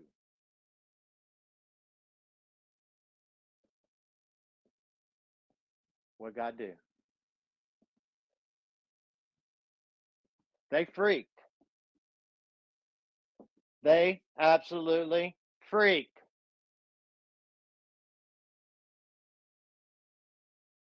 And in that moment, God said, I made a way. And here's my way.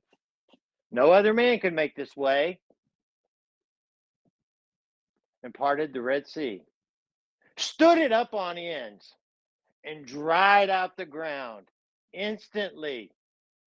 You got to think they were pulling all that gold and all that stuff in them carts and oxen, and the weight of it all to be going across the bottom of a muddy, they wouldn't have made it 5 feet. He dried it out hard, hard, where they could go across there. And you got to think those Israelites are going through there, and the walls are standing up on the sides, and they're just, I can imagine their their senses are freaking out. They're going, "Oh my God, how is this even possible? How is this even possible? How did this even happen?"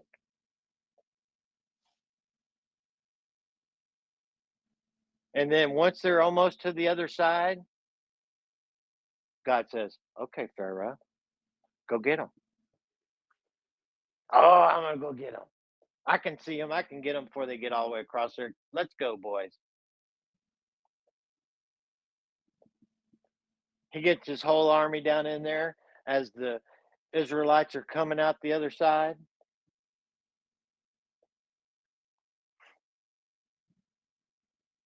And they're trucking, going, "We're going to make it." And right as the last of the Israelites get out, God lays his hand of protection over that water. And he destroys the entire enemy of those people all in one day. Not some of them, not most of them, all of them in a single day. Not 2 weeks, not a month, not a week, a single day. They went from being in captive slaves to being free with all of the wealth of the Pharaoh, and then having their entire enemies destroyed in a single day.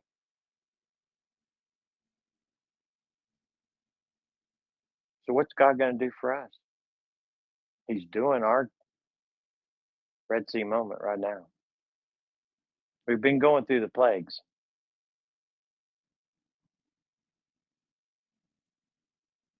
and we're coming to the end of it. And there's going to be a precipice moment in it, and God's going to deliver us in it. And so, do not have any fear. God's telling you it's coming. And if God's telling you it's coming, the fear is not meant for you.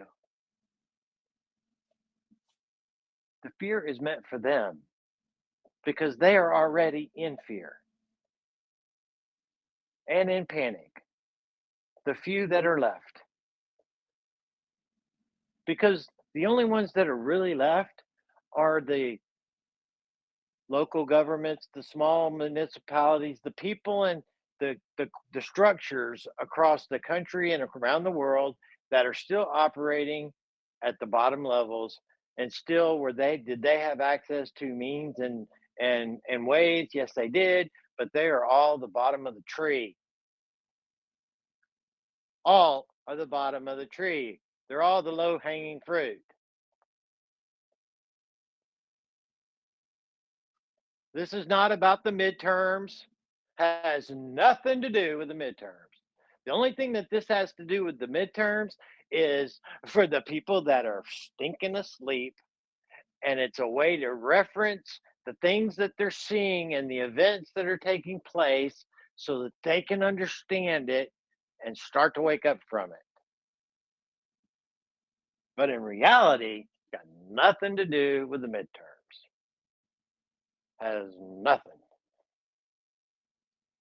So I hope I've encouraged you.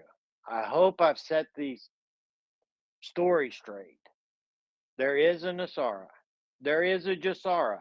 Where it was born out of, where it is actually signed into actual law and has not been disclosed on purpose,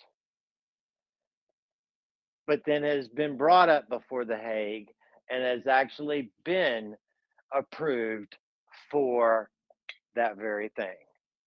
All the countries of the world had to sign on to that very thing.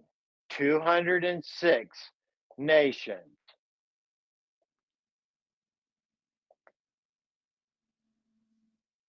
It's going to be beautiful, people. It's hard to wrap your minds around it, but do not allow these things of the world to bring any kind of fear and understanding of what is about to come, because it is not of the world and it is not of their making. Because if it was of the world and of their making, it would be corrupt and it would have all of those same markers of that I can't trust them. And no, I can't believe that this is real because they're going to probably give me something and sucker me into something and take it right back. And it'll be the carrot I can't ever get to. And all of those things that are of the world, of their making, the corruption and the cabal. Of to keep us in that social enslavement. It's what we've been in. We're all slaves to social enslavement. None of us has ever known what it's like to be a true sovereign and true freedom. Only the illusion of freedom on purpose. That's all going away. We're going to have to learn how to be sovereigns. We're going to have to learn how to govern ourselves. We're going to have to learn how to actually be a republic. We're going to have to learn about so much going forward, but it's all to our benefit and all for our good, all for the good of the planet, all for the good of society, all for good for our people, everyone. Not just good for you, not just good for some, all. All. All right. With that, I guess that we can answer some questions. I've talked for 2 hours and 5 minutes, and I think I've covered and explained it very well. And I hope to God that as things change and as things come, the worse it looks, the more you should praise God. 100%. Because that means you're one step closer to the other side of that Red Sea. All right, Kelly. Okay, so we have 1,957 participants. I can see about 25.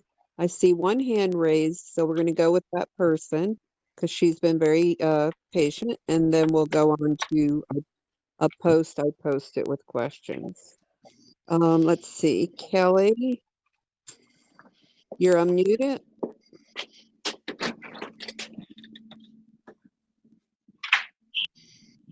Okay, I'm trying to unmute her and I can't. All right, we're going to have to move on to the questions. So I am trying to gather like the similar questions, and a lot of people are asking about these dates. For instance, the 23rd, people are talking about a stock market crash. The 24th being when they talked about in the German parliament saying it would be a day to remember. And then someone commented on what you said, being Hamashi means Jesus. Are you saying Jesus is coming September 24th? So can you just kind of like, I guess I know you talked about it, but just go over those dates for these people that are So asking? the 24th is Yamashita, not the way that they're thinking it is. Yamashita is about the lost treasure and about that being given back to the people of God.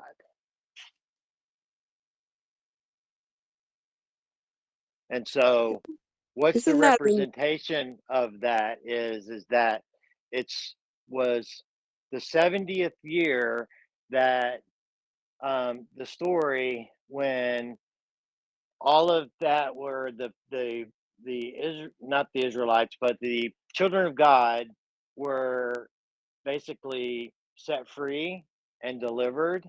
That they had been in slavery for 68 years, and then they were actually delivered, and this was why they were in bondage to Nebuchadnezzar, and they weren't able to get their gold and stuff given back to them, even though they got their freedom, because Nebuchadnezzar basically spent all that gold all over the Europe and Asia. And so this is a time in which that wealth is supposed to be given back not to just Israel, but because why? Because when Christ came, Christ actually got rid of that separation between the children of Israel and Christianity and being into Christ. And so that's the whole thing with a messianic.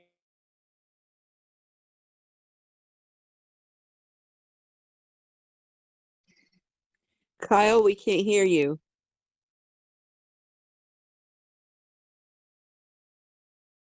Kyle?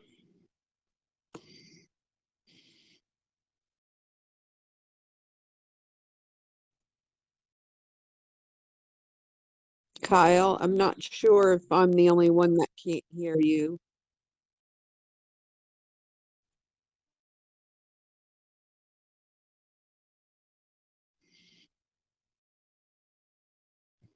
If anybody could comment and let me know if you all can hear Kyle, I cannot.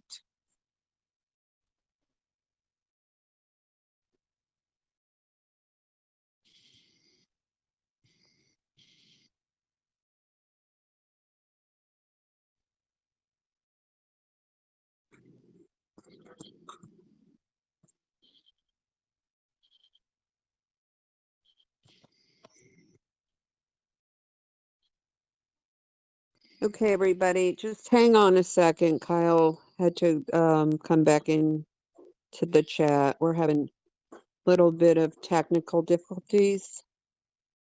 Just hold on.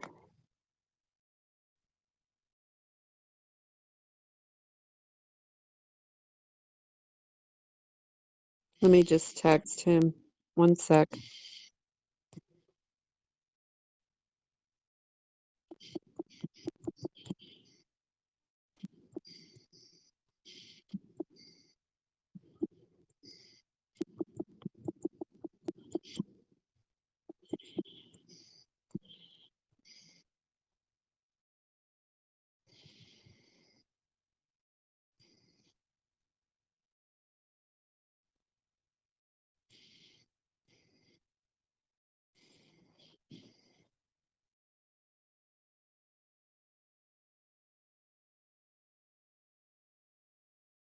Hello, Sly.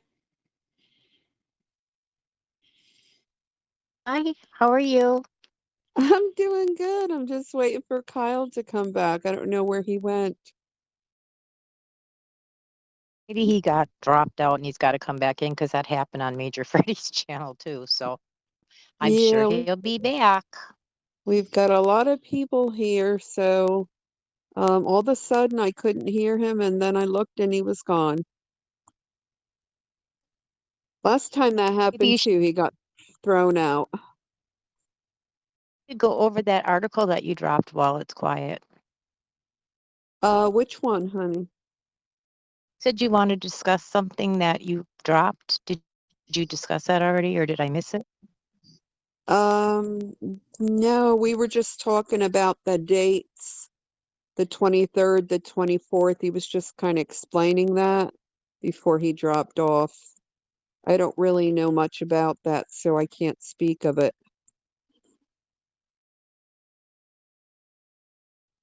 Well, just everybody should be prepared and, ready to go. Yep.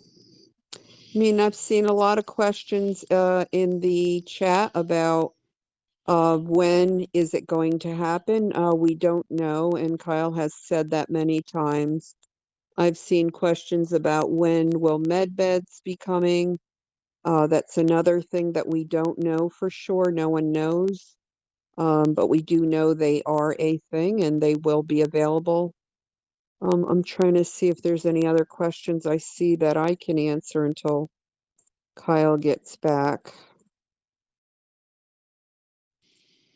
Maybe you should shoot him a text message. Yeah, I did. Okay, so somebody asked, will I be safe traveling from Florida to Kentucky on the 24th? So, that's a hard Will she thing because will I'm they be sorry. traveling by air? By air or car? Yeah, it doesn't say. Yeah, we're going to start to see, I think, a lot of the flights and the trains and whatnot go down. So, car may be the only option. But if there's a reason that you can't travel, they will let you know. Like Kyle has said, we are in a Well, light, a light, say, being I'm sorry. Kelly, real quick, Yes, being in the travel business, I would just tell everybody to make sure they have extra cash with them just in case they would have to stay an extra night or two in the hotel till they can get them back. And if they do take air flights down, they'll try to get you out a day or two earlier when they know it's coming. So I would just be prepared with a little extra money in case you have to stay a couple of days till this is cleared up and everything. But by car, I think you should be okay. And I think once, if the EVS did come out, they're going to give you time to get home. So those are just things to consider. I don't know if I'd be flying. Personally, I wouldn't, but I'm more worrier than other people might be.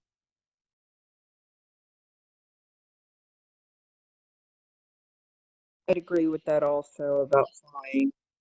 At least you have a little bit more control when you're in your car. Let's see, this Kelly, you have your hand raised. I can't seem to unmute you though. I am so sorry, everybody. I don't know where Kyle is. Some people are losing internet, Kelly, so maybe his internet dropped for a little bit. Yeah, that could be. I've also heard, I watch his chat channel, and I've seen a lot of people saying they're not able to use their credit cards now. I had someone DM me saying they tried to order supplies for their company and their credit cards have like $100,000 credit limit, but they're getting declined. So we're starting to see things happening that we foresaw and had said to, prepare for. And that means having some cash on hand, your food, non-perishables stock up on. Now, we do believe that the National Guard, and as Kyle talked about, the Walmarts have all these Comtex, I think they call them containers, with all these preparations of food and medications and whatnot. So it's not like you're going to starve. But I think if you have your favorites or things that you like, if you gluten free, that type of thing, it would be a good idea to have that kind of stuff on hand because no one's going to starve, but you may not be able to get what you normally buy. So too, I wouldn't depend on ATMs working whatsoever. So, having $300-400 at home, if you could, of cash, in small increments, in ones and fives and tens. I wouldn't have $100 bills because they might not be able to cash them. Um, I would suggest having a couple of gas cans filled if you can, in case, the pumps go down so you can travel. Check on your neighbors. Uh, And I have I just no idea fortunately what happened, kids. and I don't even know when I got kicked out. Oh my gosh, Kyle, you've been gone for a long time. We Well, thought I you like don't you. talk with my phone. I don't talk with my phone. I talk where I'm actually like talking, like I'm talking to people, and my phone is somewhere else, and I have to make sure I don't get too far away from it. Um, and I walked back and I saw you text saying, "Where you at?" I'm like, "Oh my God, not again." So I don't know where I was at, what happened, but Okay, you were talking about the dates of the 23rd, 24th. People are asking about should they travel those days? What was the German parliament meaning of this will be a day to remember? You were also talking about the Israelites, I believe. okay.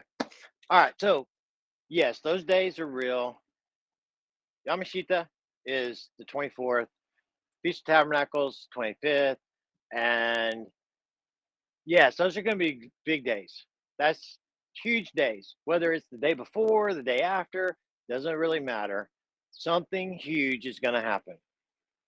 Is the stock market going to crash? Absolutely, people.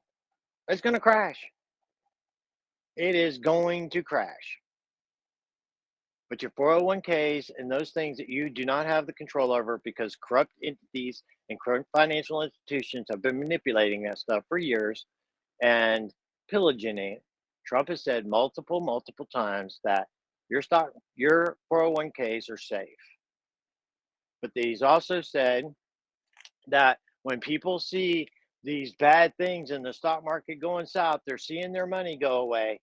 He's painting a picture. You're going to see your money go away, but because it's ledgered under the QFS and you had at a no fault of your own, it's safe. And we saved your money because these corrupt individuals are the ones going to lose, but you're not. But you're not going to know that initially, but you will. But you're going to know it. You should all know it because I'm telling you right now. And I've been telling you. My story has not changed one bit and not ever gonna because it is the is. It's not something that when people make stuff up and it's a lie, it's real hard to stay within that truth boundary because it changes a little bit each time because you have a hard time remembering it. Well, that ain't the case. It's easy to remember the truth and the way things are because that's how they are. You don't have to think about it. You just talk about it because that's what it is. And so this is going to happen, but you don't have to worry about it. If you got money that you're investing and that you're doing it out of your own free will in the stock market, and it's going to crash, are you playing Russian roulette? I think so. No, I know so. Did you get killed today? Nope. Did you get killed tomorrow? Nope. But there's going to be a day that you roll that barrel to the one day where you get the bullet. So it's your call, but you're going to go, well, yeah, I should have done whatever. But it's not me. I'm telling you what is going to be happening, and when it happens, I don't know. It could be next week. It could be tomorrow. I don't know, but it's coming.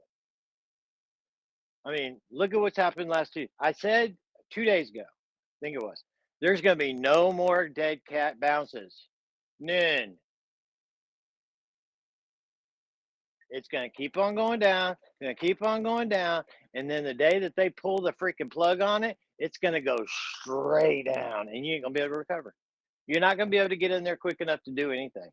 So, whether it happens during close, before it opens, it's going to happen. You're not going to be able to do nothing about it.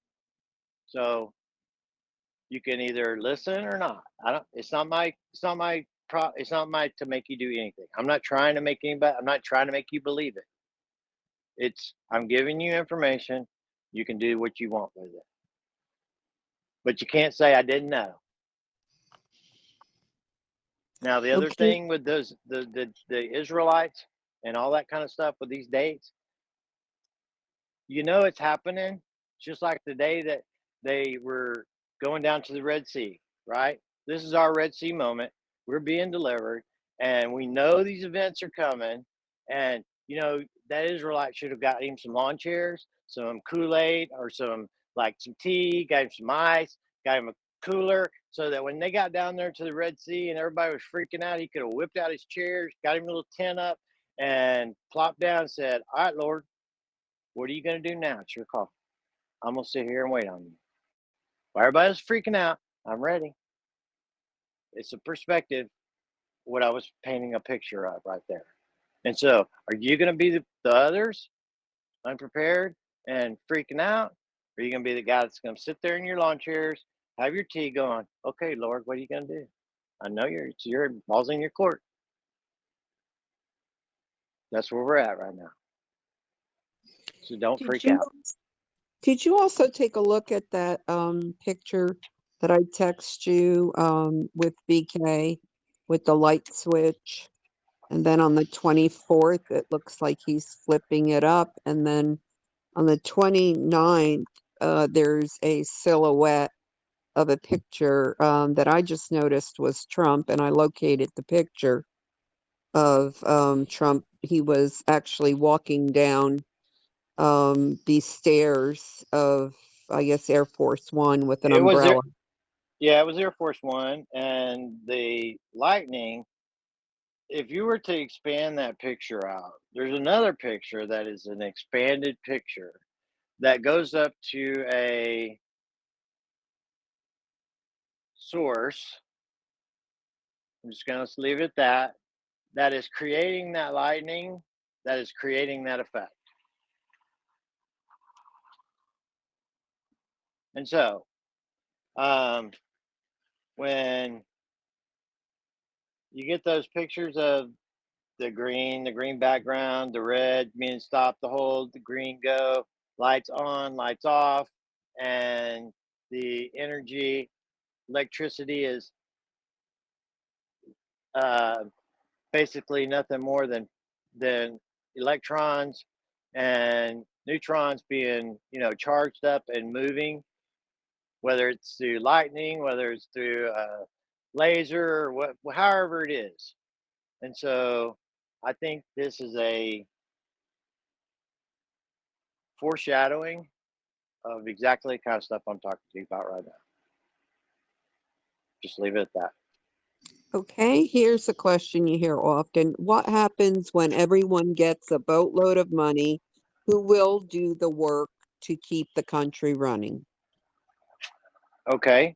Well, don't you think, or do you think that maybe they have thought about this? Just maybe. And if they thought about it, then what would be the solution to that? I know you're asking, so you don't know, but I'm asking it in a question format so that you can think about it as I'm answering it.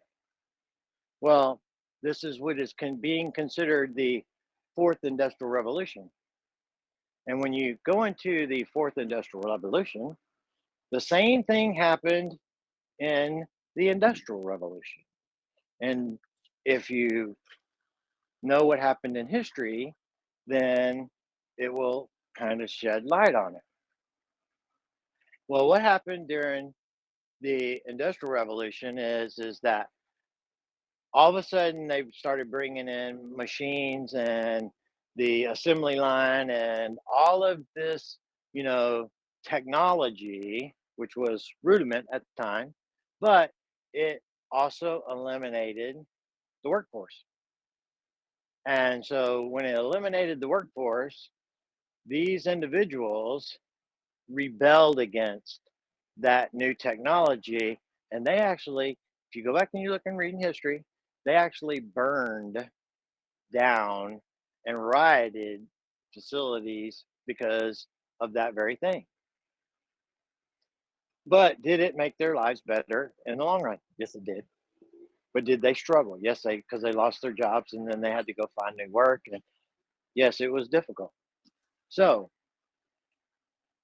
if we are on the cusp of technology that is and has been being talked about all the way back to the 2016 elections by the Democrats,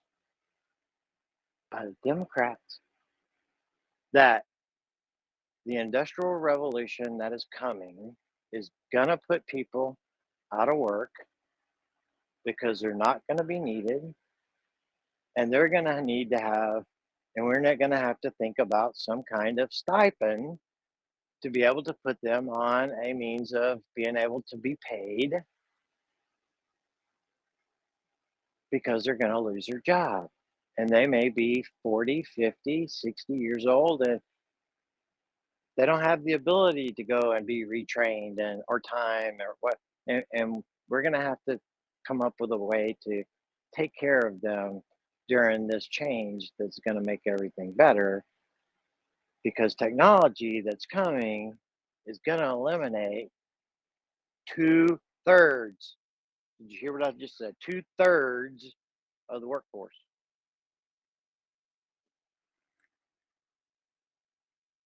So if it's going to eliminate two-thirds of the workforce, and all of a sudden people are actually doing pretty good, then that's going to be a good thing. That they don't have a job because it's been done away with.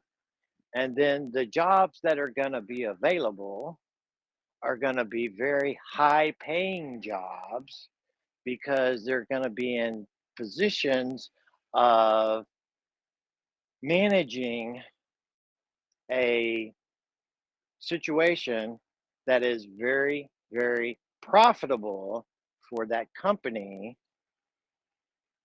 going forward. So, are there going to be want to be people get out there in that workforce? Oh yeah, they're going to be wanting people to get out there, even though they got a lot of money.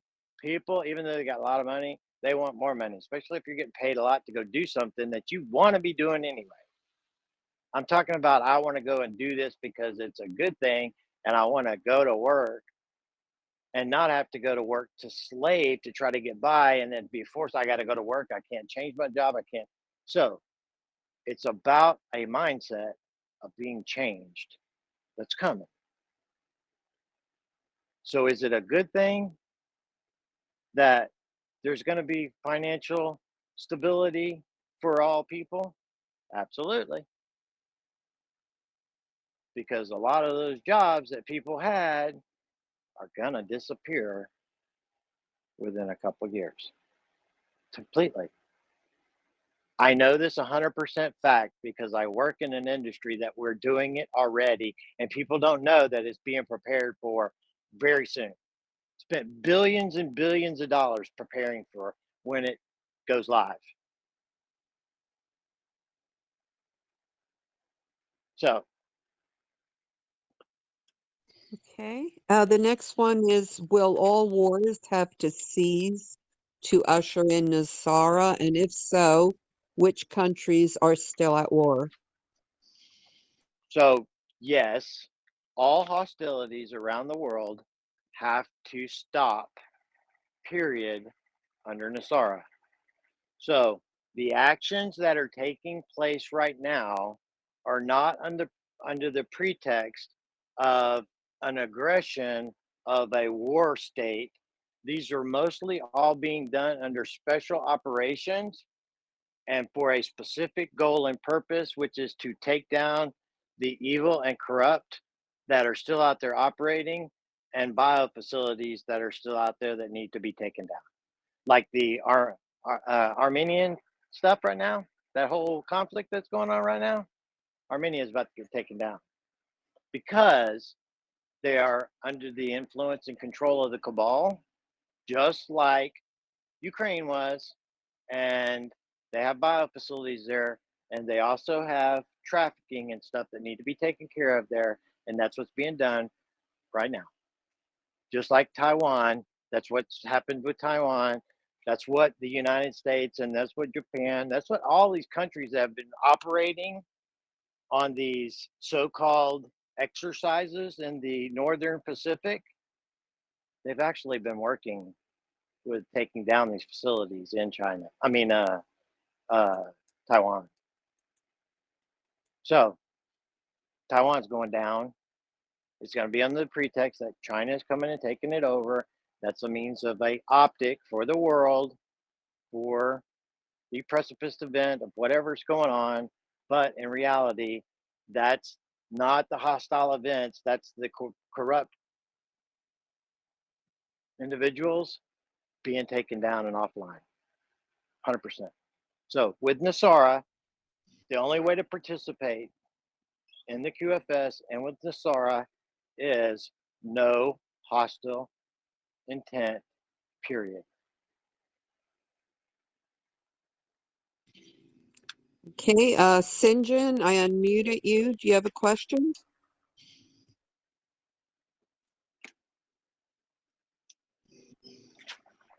Sinjin Smith, you're unmuted. Okay, let's go back to the questions here. It's really difficult when there's this many people. It just doesn't work right. And when you try to unmute people and try to work, I can't. I can see that we have almost 1,950 people in here, but I can only see about actually 25. It won't even Yes, go up after that. All it does is say share a link after that. It won't even roll link, do anything. And I see two people's hands up, one person's hand up, and that's it. yeah, So and I it gets tried to to where it's unmute. overloaded and it won't work when we get this many people in here. So I even tried to unmute that person and I couldn't. So, let's see. Do illegal immigrants here in the U.S. have to go back to their homeland to receive their Gesara? yes. So with this whole thing that was going on with the border and the border crossing and all that stuff with everything, majority of all that is a show, people. It's not really happening. I live here in Texas and it's not real what the optics they're trying to give you. Okay. So don't freak out about it. So is the norms happening? Yes. But outside of that, there's nothing that is secure. And you got to understand that all of the drugs and all of the cartels did not exist. They do not exist unless they're being propagated and allowed to by the CIA. Period. That has been taken down. They have been taken down. I know this to be true. Got people in Mexico. I know. And so everything is optics. They're showing you, but it ain't what are you seeing. So don't freak about it. It's all good. But the people in the beginning, I was having this long discussion. We're trying to figure this out with my father in prayer. And it was just like I'm talking to you right now, not audibly, but to me. It was like, son, they have to go home to participate in what I have for everybody.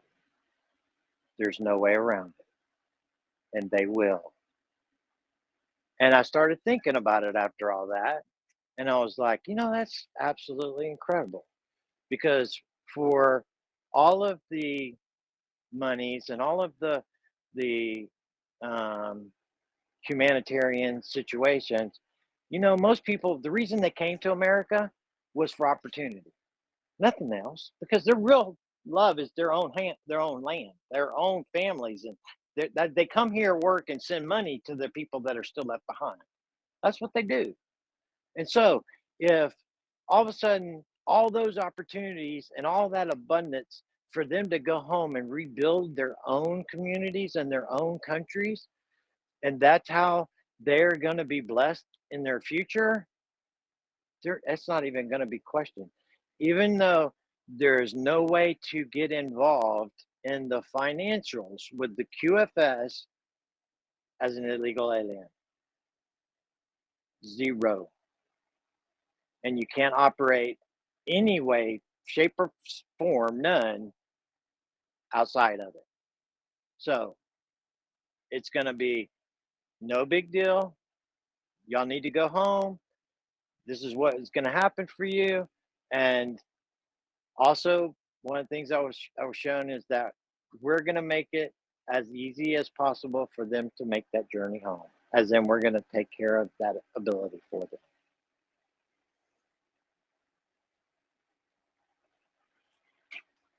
So everybody's got to go to their homelands for their blessings and for their own country to prosper. It's beautiful, Well, actually. if we think about it, the only reason they came here is because their countries were so raped and pillaged and they had nothing and they were looking for opportunity. So if they get the opportunity to go home and they can survive there and flourish, it just makes sense that they will want to go home. Yes, that's their home. Here's not their home. And they will not only have like opportunities, but their abundance of joy, peace, happiness, and everything will be at home where they came from. And being able to make it and build it into a world that they so choose.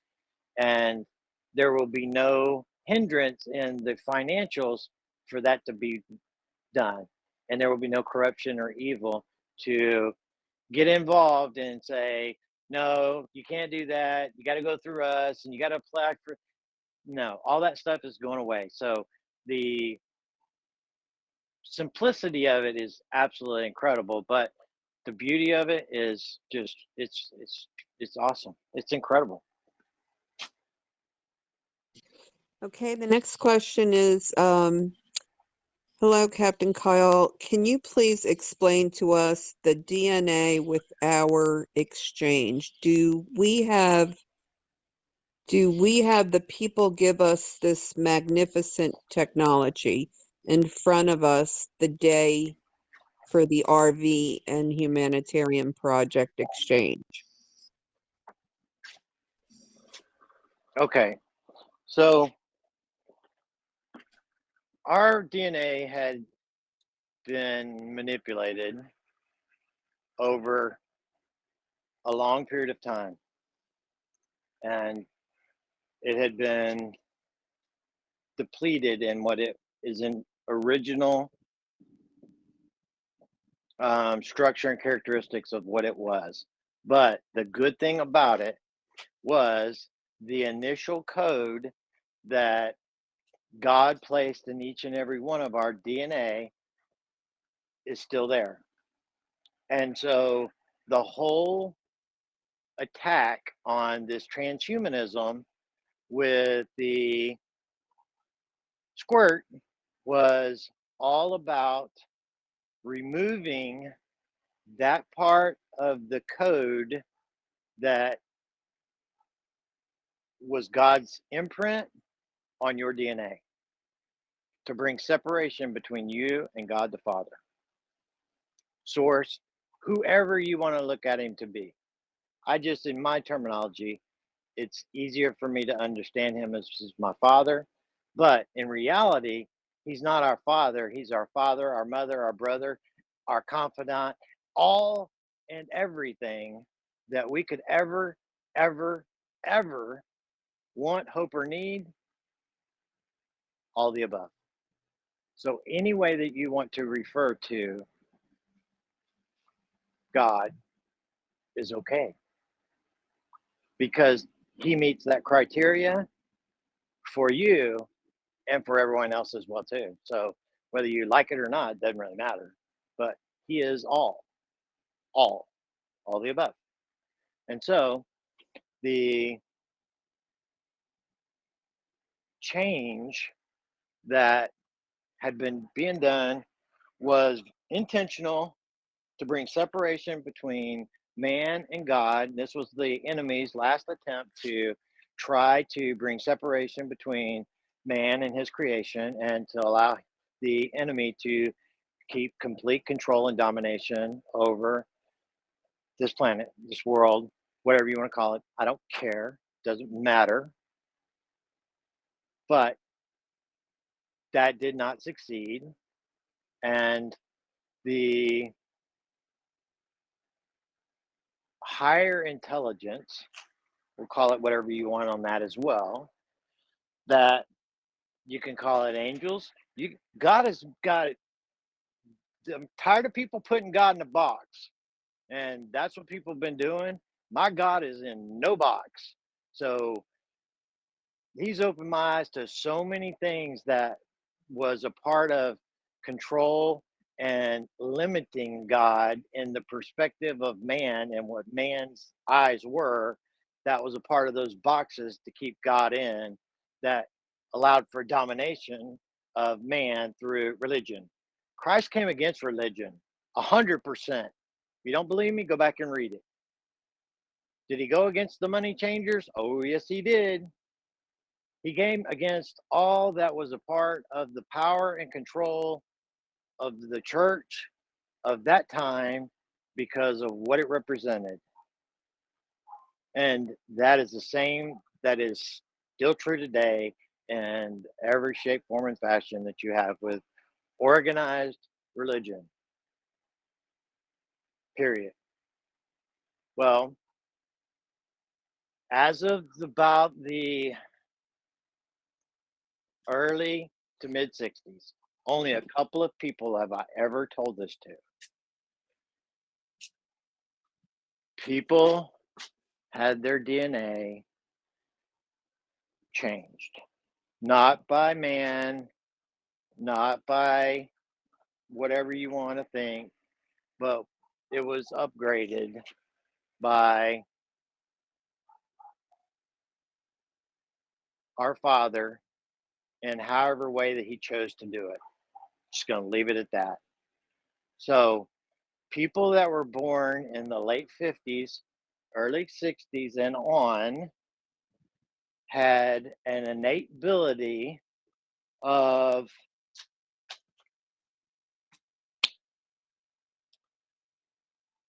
starting to have a DNA activation within your mindset of things are not right, things need to change, and understanding things in a different way. And you kind of started questioning things like you question God, you question church, you question your mom, you questioned all kinds of stuff. You don't know why, you just thought you were kind of like a rebel.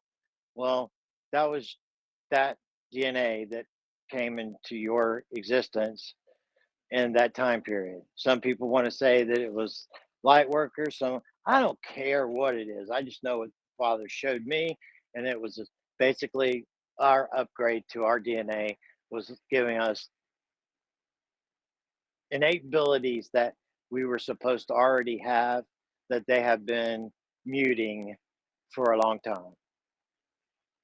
And so with the vibration increases that we've been having with the planet, Schumann resonance has shown exactly those things, which is the heartbeat of the planet, which is also the heartbeat of the people and their resonance, their frequency resonance, which has been increasing. And as those things increase, it activates those portions of your DNA that had been there, that say our Father, intentionally wanted us to have. So some people say, well, why did I wake up and other people didn't? Wasn't your choice. You're not smarter. I'm not smarter. I'm not better than anybody else. You say, I've heard so many people say, I got a whole family. They're super intelligent. They all got degrees. They're doctors. They're this, they're that, they're other. And they don't have a clue to nothing. And I seem to be the black sheep of the family. Well, God didn't choose to wake everybody up. And you were chosen by God, not because you were something special, not because I was something special, because I am not. I will tell you that right now. But I am obedient. And with obedience and with faith, God can do anything. Go back and look through history and read about it. Those are kind of requirements for God. Nothing else. You can be a horrible individual, did all kinds of bad things. And God usually takes that individual that nobody thinks is going to be that one and then puts them up on a pedestal. And it's like, why? What's special about you? You did all these things. Why? Because God chose to. God makes examples of those things over and over again. So just know that God has a plan and a purpose for each one of y'all that are listening to the sound of my voice right now, and so many more. And so when you question why you, it's Him. End of story. You didn't wake up, He woke you up. Because if not, you would be asleep just like the rest of them. And so God has been preparing you to be their comfort, to be their support, to be their help whenever they finally do wake up in each one of those environments all over. Where if it's one in, or two in a family network of 10 or 5, or then you're it. You're the one for them. So God's got a plan for each and every one of y'all. Whether you know it or not, you will when the time comes. So just prepare yourself for when that day comes. And know that you didn't wake yourself up. He woke you up. And He woke you up for a purpose, whether you know it or not. It's coming.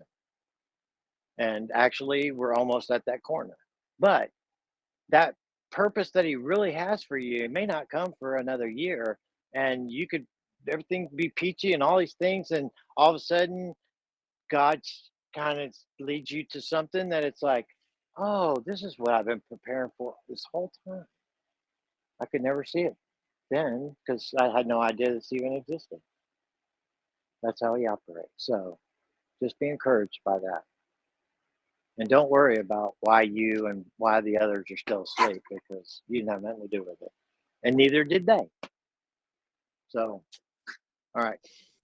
All right, next question is, Captain Kyle, was it you that mentioned that Trump owns Australia? Yes.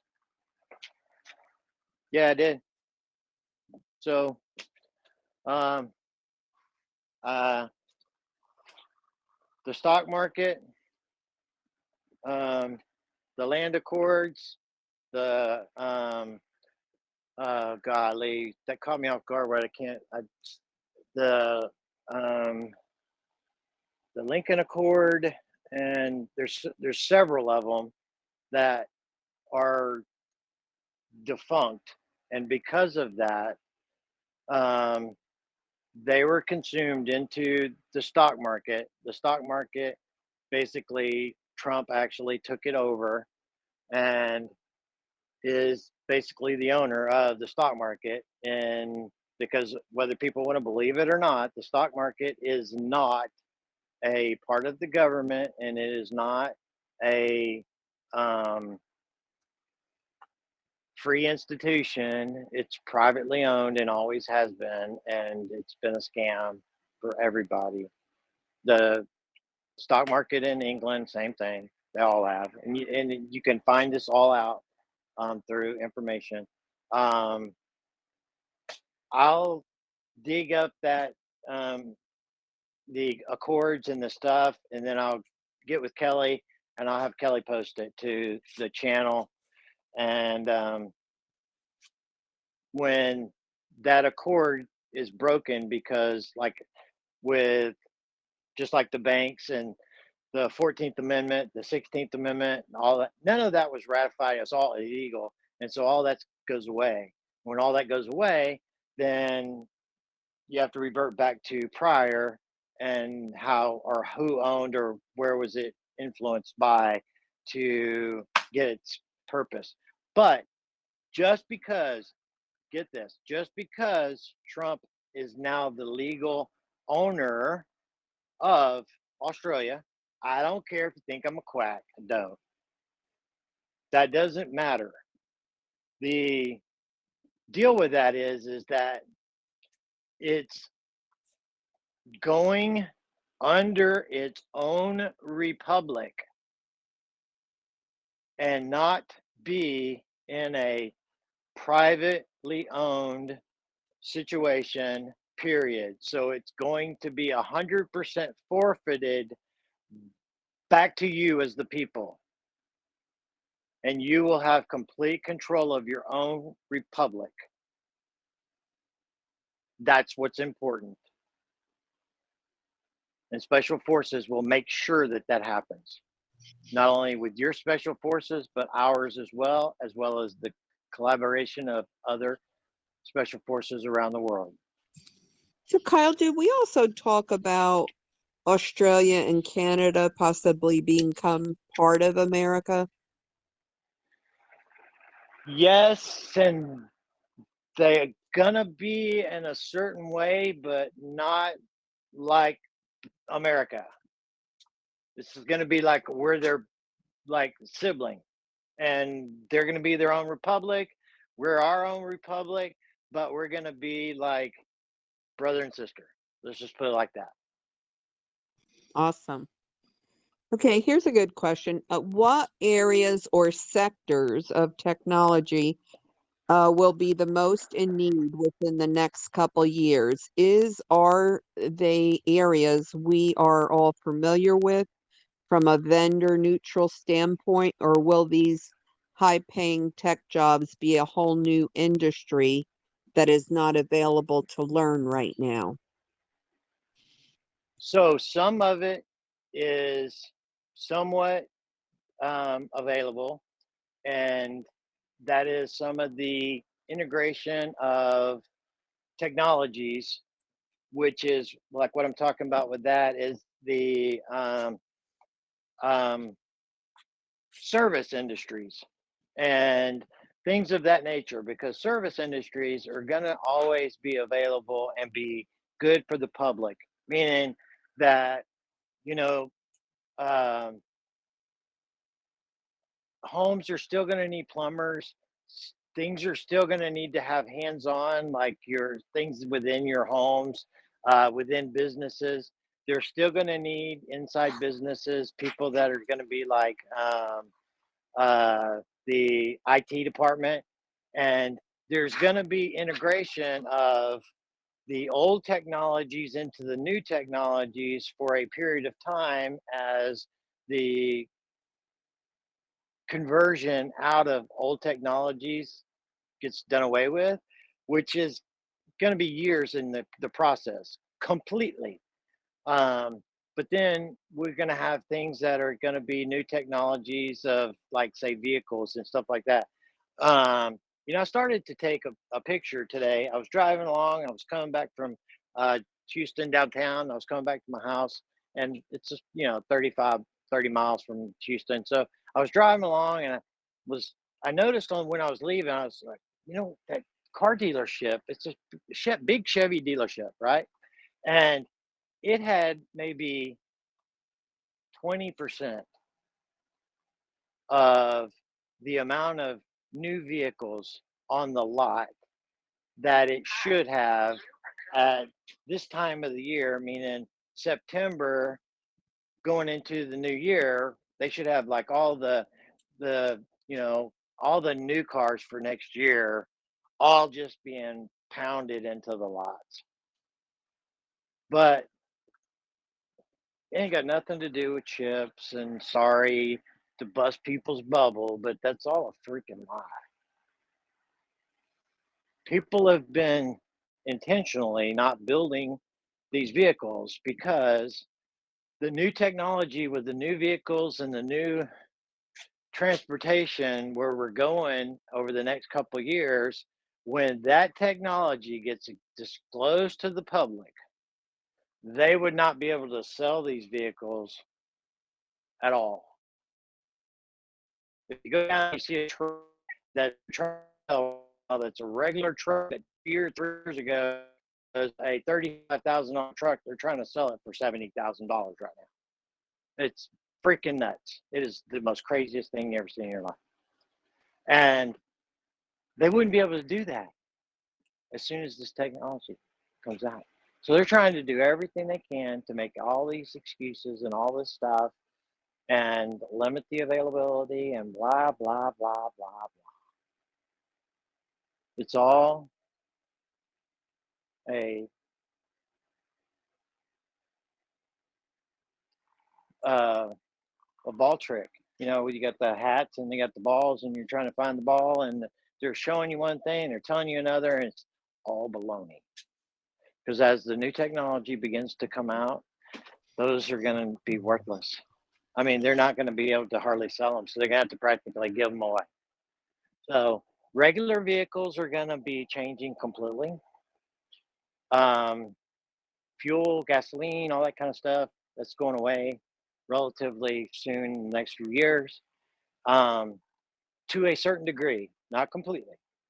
Um, Really, where the combustion engine and things of that nature are going to stay around for some time are going to be in toy vehicles like your four-wheel drive trucks and your like your Jeeps and things of that nature. Like, you know, they're going to have different ones, but that's where it's going to be most predominantly in that segment of the market, and everywhere else it's going to deplete.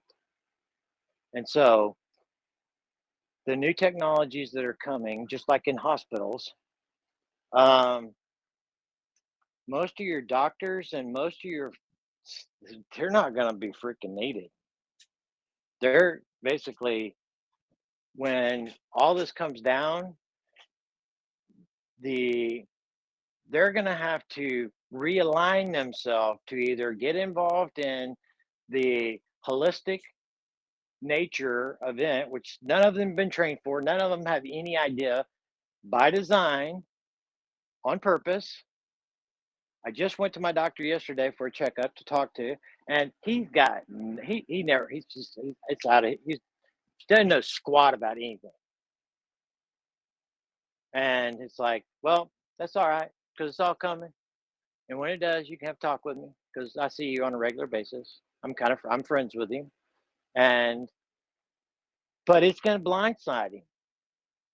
And like I said, Trump has said that most of their hospitals are going to be obsolete because there's when we stop poisoning people, which that's what they've been doing with our food and everything else, and when we actually start healing people with actual technology and actual cures, and then stop poisoning them and bring people to a good standard of health, then there's not going to be a whole lot of need for doctors and that aspect. Now, still, they're going to need certain people to operate within that realm and with a level of expertise and different things. So, but in a much smaller scale. So, when we have all of these doctors that were pushing the jabs and everything else, and they were doing it all for money, and they think that they're going to get it off scot free, for, well, I didn't know. I was just following orders. I was whatever. Well, that's what the Nuremberg. Go back and read what happened to all those people during the Nuremberg trials. That was not an excuse, and they didn't get scot free because of that. So, will that change how many actual available doctors and nurses and all that are out there that are good? Oh yeah, it's going to reduce that number by significance. Because my wife, she's going to a women's conference this weekend. Big female all women's conference is going this weekend, and we paid for another lady to go. That's beautiful woman. Well, her husband is the one that I told you guys um, last year. They killed him in the hospital. Well, that's his wife, and so we're paying for her to go be a part of the women's conference and for her to be with the other women to love on her and to bring some healing and just I expect great things from what God's going to do. But all that's I wanted to go that day when they did this to him. I wanted to take my truck and drive right through the doors on the emergency room and start just executing them fuckers. That's what I really wanted to do. That's how mad I was because they murdered him. And what would that have done? That would have got me locked up, maybe got me killed, separated from my wife, and then the story we got a QAnon quack shooting up the hospital, and that would have done nothing good. Would have been nothing but bad. But man, that's what I would have. Oh, I so wanted to do that. I so wanted to. But yeah, the world's going to change, and those jobs and things. There's some that are there, there's some not. Like water services, things that nature. Those things are going to prosper in the future. All that's going to prosper. So just start thinking about things that are in that are going to be a value to humanity, and start thinking in that kind of form versus the things that have been a hold or a detriment to humanity, and that's going away. So Kyle, there was a lot of questions about banking, and I happened to run across in your chat channel because I kind of look at that every day and make sure everything's running smoothly in there. And I ran into a post by a woman that said, I have a friend who is in the upper management of Wells Fargo. I go to lunch with her occasionally. I met with her at the bank one day in late 2020 and asked her jokingly, where was all the gold and silver? She pointed down as if underneath us. Then she said certain crypto is the biggie too. She actually showed me some of the new system at my Super Bowl party earlier that year. She is now under an NDA. What she showed me was mind-blowing. She also mentioned new phones that will be used for that system. And I'm thinking the quantum phone I've heard mentioned a few times recently. So I thought that was really an interesting post I found. I had saved it and wanted to read it to you all. But there's also a lot of concern in the chat with people that are asking, okay, so you said that their funds in the bank are going to be mirrored, but they're having questions about their 401k, their stocks, things like that, their retirements. Are they going to be all mirrored as well? So I answered that earlier, and I will answer it again because I don't think you can hear it enough because people only hear certain parts of everything anyway. So 401ks are safe.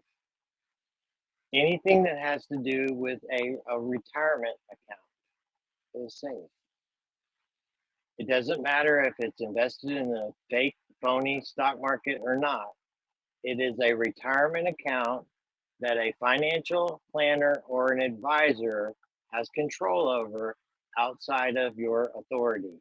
And even if it's a broker account, that is still under the structure of a 401k, it's still within that protected realm of retirement account. Why? Because I do not have access to it, as in available funds, without taking penalties to try to pull it out or anything of that nature. So, what I did with my own brokerage account is I zeroed it out. It's sitting there in cash. The stock market can go to zero tomorrow. I don't care. It is completely mirrored by the QFS and protected. It is a retirement account, and anything in that structure is safe under the transferring of funds because of the corrupt individuals that are being taken down and removing that whole corrupt system. So, the mainstream media for a year and a half, I'm not talking about Q, I'm not talking about QAnon, Anons, I'm not talking about truthers. The mainstream media has been telling people for a year plus that the stock market is going to go through a correction. It's at least 50% out of whack. And that's from their perspective. The guy that was ahead of BlackRock, CEO, left because it was the corruption was there. He could not, he just couldn't stay with it. Got out, did an article a couple days ago or a day ago or a few days ago, whatever, that within the structure of the framework of the system that is in place right now, which is the fiat system, we're talking about no other influences, meaning not the white hats, not cabal, nobody. If we were just to continue down the path that we're on today, that the entire system would implode in 2 years or less. So, with that, now it's not going to be 2 years. That's with nobody doing anything, with us just continuing down the road we're on, and within a year and a half to 2 years, the system itself would completely implode because it cannot sustain what's happened and where it's at. It was never meant to. That's not where it's going to go, but I'm just telling you from the structure that's being said from the mainstream world. So if you have monies that are out there in the stock market and you have investments in, you've been playing the stock market, short the shit out of some stuff and get out and make some money shorting it. Because if you cash it out and it's in a brokerage account cash, you won't lose a dime. And we know, that it's going to go down. Did you see what happened yesterday? Did you see what happened today? These things are going to continue to happen. And if you don't do anything, then I don't know what to tell you. But if you put your stocks that you have in there personally, I am not a financial advisor and I am not an expert, but I am not a dumb shit either. Short it, make some money, don't lose your money, leave it in cash so you don't take any penalties for any of it, and it will all transfer with you. I'll say this again. If it has anything to do with 401k or retirement accounts of any nature, they're safe. But if you're investing on your own, like if I was have my own account and I have my own stuff, which I do, um, just saying, and then tomorrow I say I want to buy this, I want to buy that, I want to buy this. Okay, I am doing that on my own, meaning I can cash it out, I can sell it, I can trade it, I can do whatever I want when I want to because it's me, it's mine. I'm doing it out of my own account, and it's an investment tool that I'm doing on my own.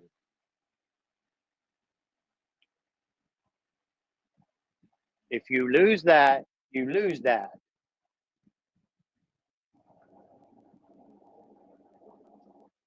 I don't know how much more clear I can be on any of that. It's Okay, like a so company going bankrupt and then you're still owning the company. So short the shit out of your stuff, make some money, and then hold.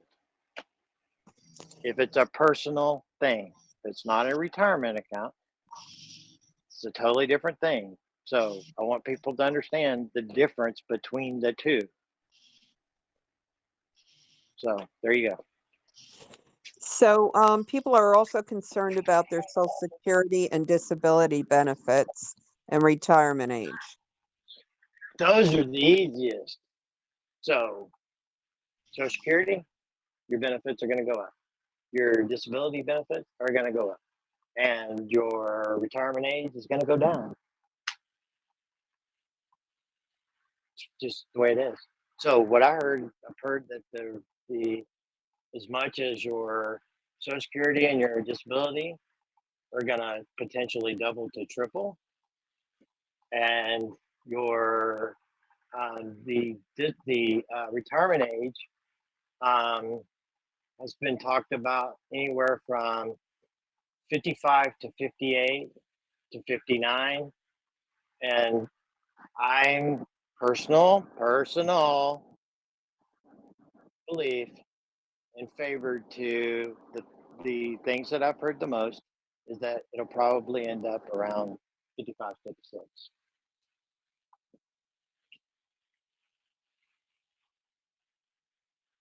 We don't need all these workers. Remember, again, it's all about workers that we don't need, and finances and people being able to enjoy their lives and not be working till they're dead. It's all about perspective and mindset being changed. But that's probably one of the easiest questions tonight. All right, cool. Next. Okay. Let's see. Ghost, I unmuted you. Did you have a question? Hey, no, I was just going to jump in when Captain Kyle was out. Yeah, his phone went off or whatever. I just wanted to say to everyone, this isn't this very well may just be the last time that you'll see the world the way it is. And then once we get to the other side, it's nothing but the best time ever. So in a way, enjoy it for the sense of looking at it through a lens of appreciating history, because things won't be the same after things happen. That's all I wanted to say. And you're right. And the perspective in that is that, it's like, who knew? And I'm saying it in a context of that it shocks everybody because of the way it happened. That the 10th of September on 2001, that night when they went to bed, those individuals didn't know that that was going to be their last night with their family. None of them. And the people that showed up in Dallas and Kennedy's assassination, they didn't have any idea that midday was going to change their life forever. And so these things happen.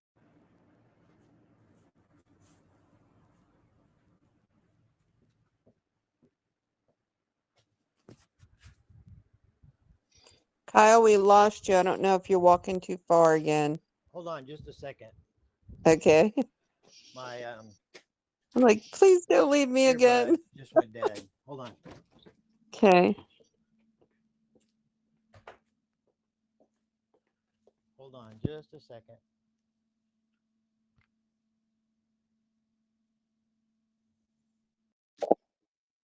Hello? You hear me? Yes, we can hear you Okay, now. good. Oh, good. Okay. So, as I was saying, that those people didn't have any idea that their world was going to change that very next day. So, we don't know if tomorrow or the following day or the day after that, that all of a sudden we're going to wake up and our world's going to be changed. Just like the day that they announced the Queen's death, you know, everybody was just peachy keen. And that morning on the going out to everywhere, all of a sudden the Queen's sick. She's under doctor's care. The family's rushing to her side. Oh, they're finally getting there. Oh, she's dead. Oh my God, the Queen's dead. So that's the kind of how fast all of a sudden everything's going to change. And so when Ghost is saying that I'm giving you all of the things that we should be expecting and the things that's happened to lead up to this. And so, yes, they're going to happen. We don't know when, but just have that expectation that each and every day that we live out from here on out, just make it the best. Make it your best you and appreciate where we're going and what's about to take place.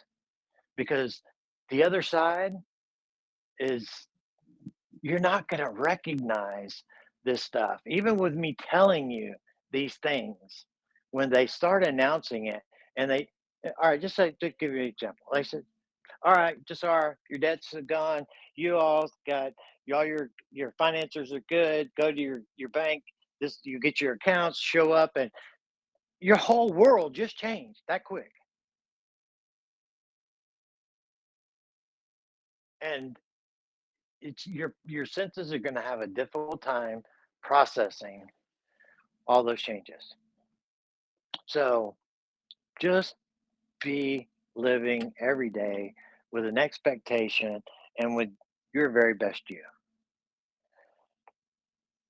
All right, Kelly. Okay, here's a humdinger for you. Is Melania the Queen of Russia now, or do things have to continue to play out and wrap up with Russia and Ukraine before she becomes so? If she is now, what was the process from Putin to designating her to be the queen?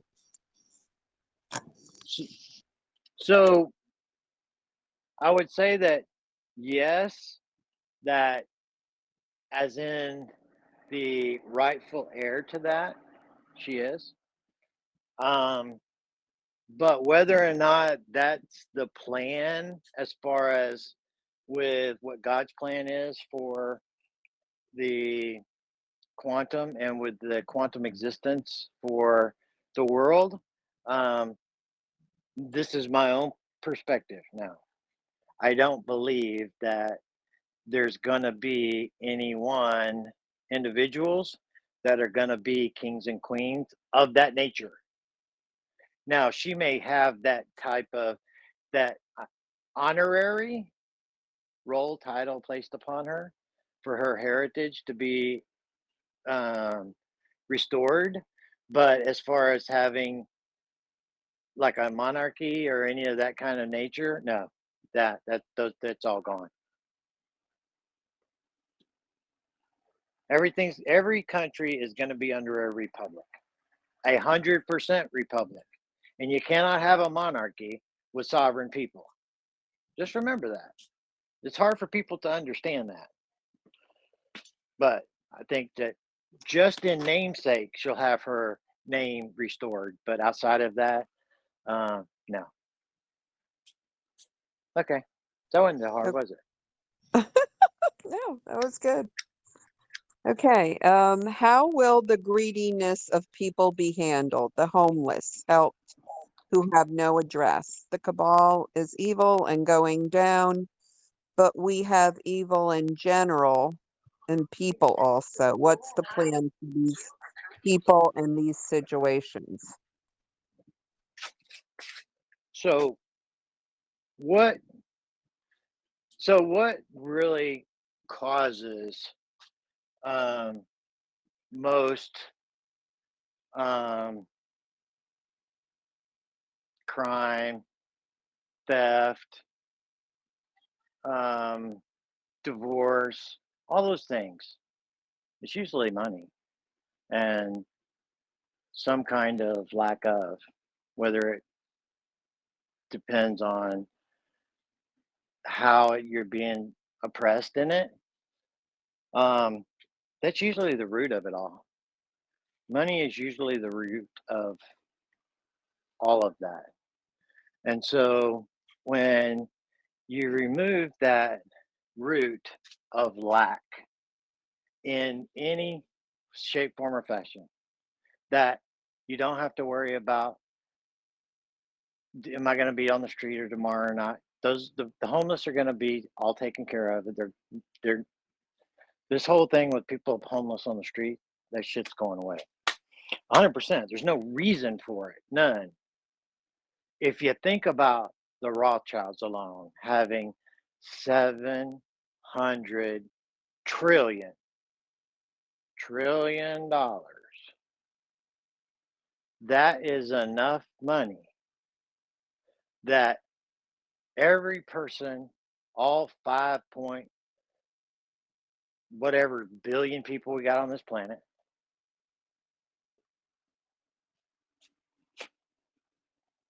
that's $1 trillion or a $1 billion for each one. Imagine that. That's how much money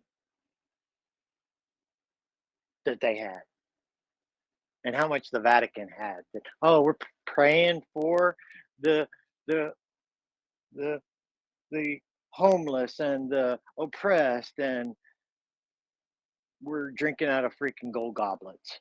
I mean, really, come on. It's all bullshit, all of it. And so when everyone is taken out of their lack and out of their not having need for anything, because everything is available to everyone. So all your goods and services, like your electricity, your water, all those things, those are necessities that are all supposed to be taken care of as a part of our um, arrangement to have a government. If you don't have those as a government, then you don't have the government, because they didn't do their most simplest job. And so if you remove that, and you remove that element out of society, then it will be innate. Watch out, watch out. You will set the alarm off, babe. It's, yeah, no, that's good. You can do that, but just don't, like, if you open the door or stick your hand up through, or stick your head up close there, it'll set it off. You know how it is. Yeah, you like that. Here, let me, here, dude. Okay. I put some new steps on my Jeep today, and they were all for my wife to be able to get in and out of it. And she was like wanting to touch them and see, and it was like she almost set the alarm off. Um, anyway, back to what I was saying. So the when you remove that and you remove those things, and then you start having a humanity and heart for people, knowing that if you do something that is corrupt and you try to manipulate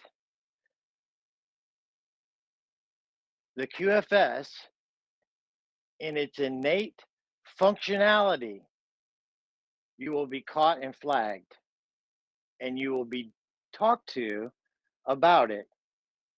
And when it happens, you're going to go, let's just put it in the terminology you're going to understand. Oh shit, how in the hell did you know that? Well, if it ever happens again, you're going to go on restrictions, because that is a part of Nesara and Gesara and the quantum that is not allowed. It's like you can't have hostile nature and participate in it as a country. If you do, you're cut off from the rest of the world. And there will be no a way for you to function outside of it. None. So it's hard for people to start grasping, but as you move past that initial lack and need and the goodness of people and understanding that these things are not going to be accepted or will not be tolerated, period, because they go against natural and common law that's governing thyself. Do no harm. If you do harm, there's consequences to that.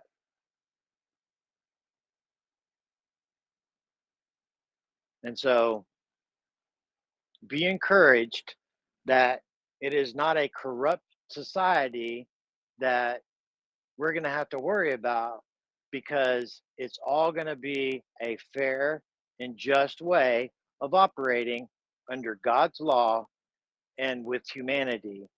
And all of this other corrupt policy crap that's out there right now, it's all going away. All of it. It's about do no harm. And if you've done no harm, then you want to drive on the freeway at night, there's nobody on there, and you're driving 100 miles an hour, and you ain't hurt nobody, you ain't put nobody at risk. That is doing no harm. There are no tickets for that. You do that at 5 o'clock and you're putting people at risk, you have the potentiality of doing harm to people. There's a very big difference in understanding the difference in common law and no harm, doing no harm. But not a set, you do this and you're paying the city. That crap's going away. Driver's license for the regular public going away. Registrations and property taxes going away. All right, next question. You have a lot of questions about insurance, That's like, going away too. okay, medical So back in insurance the and day, property. so so what did they tell you about med beds? They're going to be free. So if they're free, then what do you need medical insurance for? You don't. And so it's not like you're going to have to go in and, you got 6 months of therapy, and that's all freaking the part of the cabal's world of keeping you sick and keeping you under their financial money wheel. That's all it has ever been. And so people back in the day used to carry what is considered a surety bond, where they had taken out a bond on themselves for a specific amount of money that protected them, that if I was to do wrong to someone, I crashed into somebody and I caused somebody to die, it is my responsibility to make that right. Why? Because I did wrong. And under my surety bond that I created through myself would take care of those people. So these are things that we're going to learn going forward about the way that insurance is nothing ever been but a legalized theft. I mean, in all reality, how many times have you paid it your whole life, and then the time you try to use it, it's like they try to screw you, and then they want to raise your rates or cancel you? It's legalized theft, and that's all going away. We'll have the responsibility of sovereigns to take out our own ability to cover ourselves with an umbrella policy of some type of bond to like having, an insured bonding like a company does, where they have a coverage for their own self or whatever. That's all you're going to need. And that covers everything. But all this crap that's out there that is a part of the world we have today is all just a bunch of legalized theft and criminality. Next question. Okay, I've got a few people I was able to unmute. Ghost, you're first, then AA Flight 151, and then Bass DR2, in that order. Thank you, Kelly. Captain Kyler, just wondering if you had any updates from what we learned the detective was saying about the QNet and the quantum bank accounts, as well as any comments on the quantum phones and Protocol 20. So the Q phone, the quantum phones have been being made 3 different countries under the presidential emergency orders that were opened and started back in 2020, and the where they're at, as far as my understanding on the finalization of where we're at the very end. There's only a few handful of smaller institutions that are finishing their onboarding, and once that is complete, there is nothing left for the plug to be pulled. So that could be finished. I mean, I'm telling you, like, it could be done in any time. It could already be done. And so with that, there's nothing holding that up. The other issue with that is that the lady that made that statement that talked about Wells Fargo, that is correct. Wells Fargo is actually the lead institution under the White Hats, and I hate that institution. I've always hated that institution. Never said I'd ever walk back through the doors of that institution. Back 20 years ago plus. They happen to be the lead of the QFS and the initiative. All individuals have, through social security numbers, oh, how about that? All have their accounts already established. They're all individually established, just like your social security number. Doesn't matter if you're married, not married, doesn't matter if you're divorced, doesn't matter. Everybody has their own number, right? Everybody has their own account. And with everybody's own account, everybody also has their own amount of funding in it already. So I'm telling you, people, when you wake up one day and one change, your mind's gonna get blown. It's gonna be that quick. So everything that you asked about that ghost is pretty much right on track. And I don't even know that happened as far as what you're asking about. But I do know the other things about it. I'll send it to you. Thank you, Captain Kyle. Mm-hmm. Okay, AA Flight 151. Hey, Captain Kyle, can you hear me? Yes. So I'm driving. I just want to say to you and Kelly, um, God bless you and yours, not only for bringing the truth, but for being real, and your candor is amazing. Thanks for bringing Derek into the loop the other day.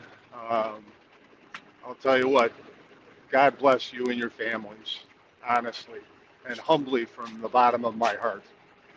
So I think that most everybody here on the channel is probably pretty empathic.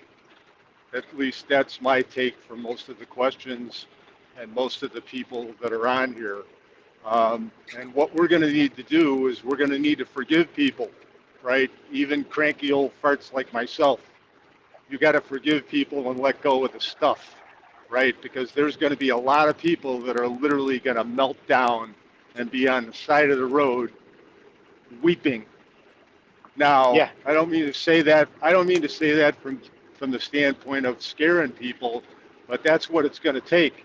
So, to all the people on the channel right now, get an idea for your humanitarian project. I have one.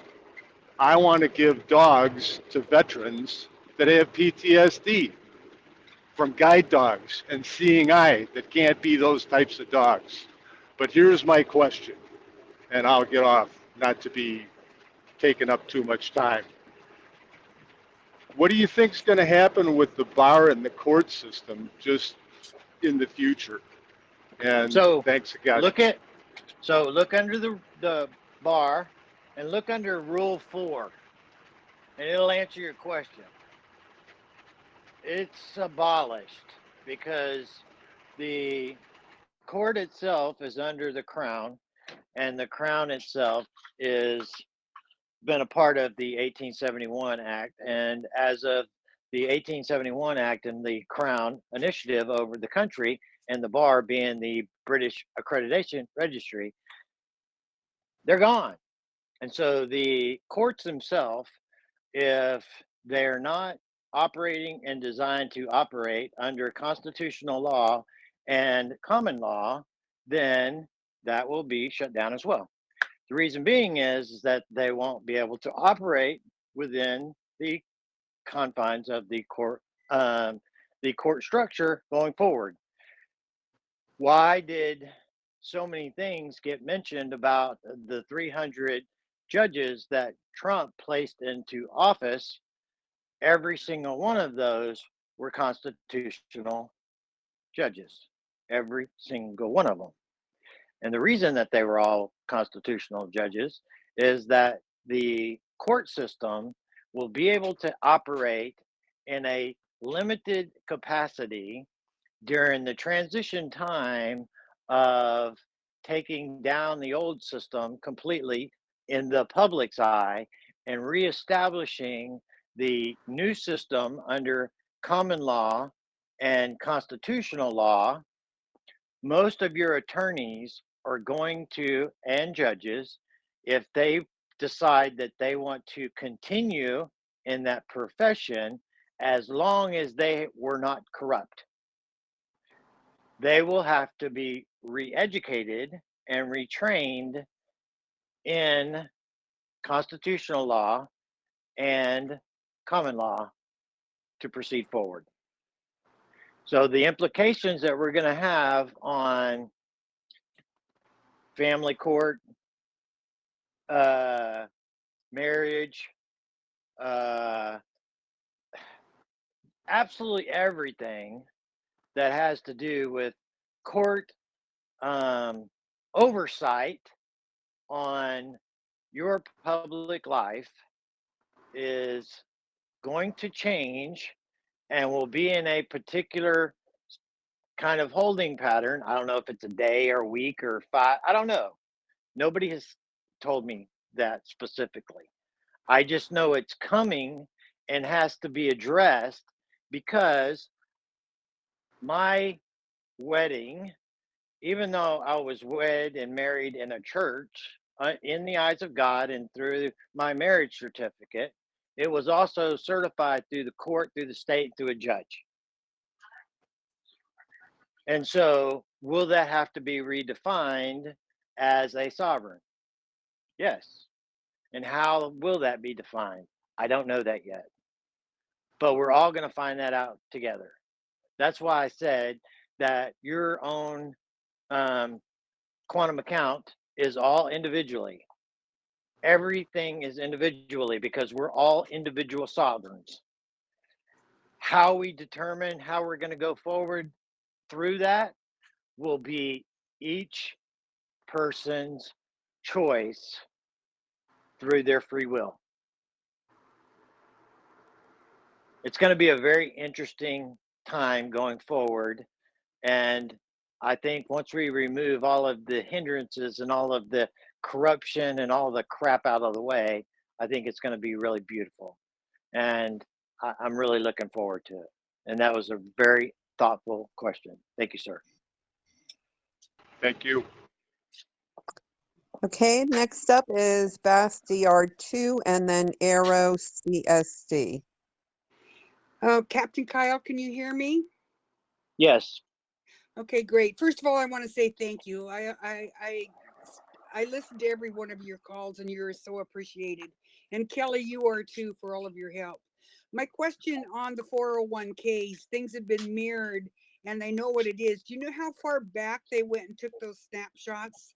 Because people lost different things in different years here. Do you know how far back they may go on those 401ks? So I've heard as much as the 50s. Wow. Okay. Thank you. I don't know that to Thank be. I don't know that to be 100%. I've just heard that it's gone as back as far as potentially the 50s, but I don't That's know if huge. they Yeah. decide that, because people have had family members that have died, and those family members are owed, and those are going to be a part of this through the Treasury Department, through Treasury Now, Direct Now, or whatever. I don't. And there's a form that you'll fill out. It's like a 1521 form or 1522 form, and even though you don't know it now, even just because I told you, it doesn't matter. They will provide that information to you.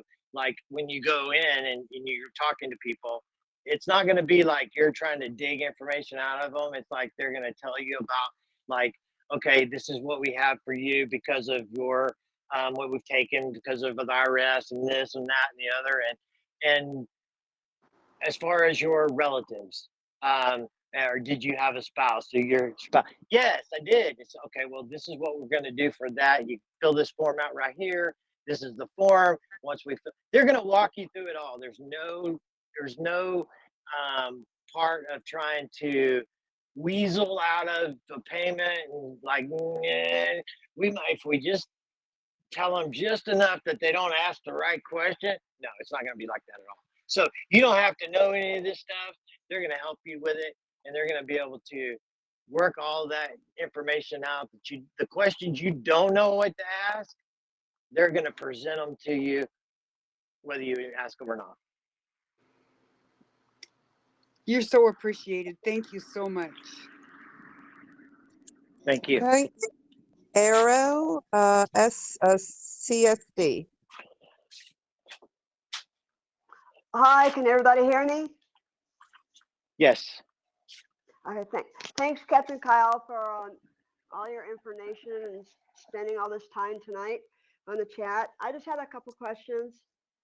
One of them has to deal with trust funds, like living wills or irrevocable trust funds, because I'm disabled and my parents set up an irrevocable trust fund for me that my brother is in charge of taking care of the finances for me when they pass on.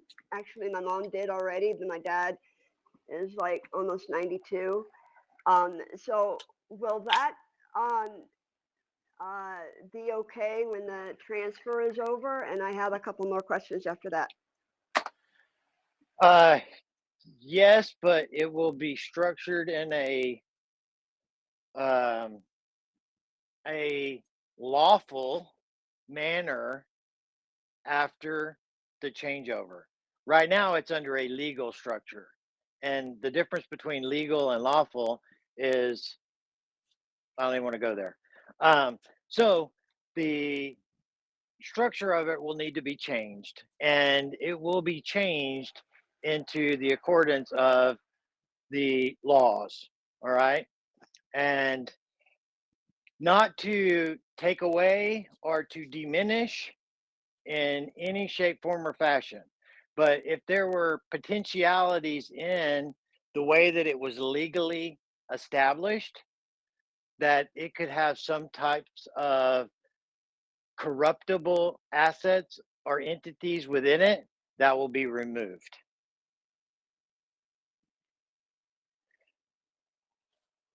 Okay. So it is Yes, I don't. completely 100% safe. There's no way that it could be written right now into a quantum structure, because you would have to understand and know the quantum grammar and structure for that to be initialized prior to it happening. And you don't. Nobody has that right now. I mean, there are a few people, but that's not publicly.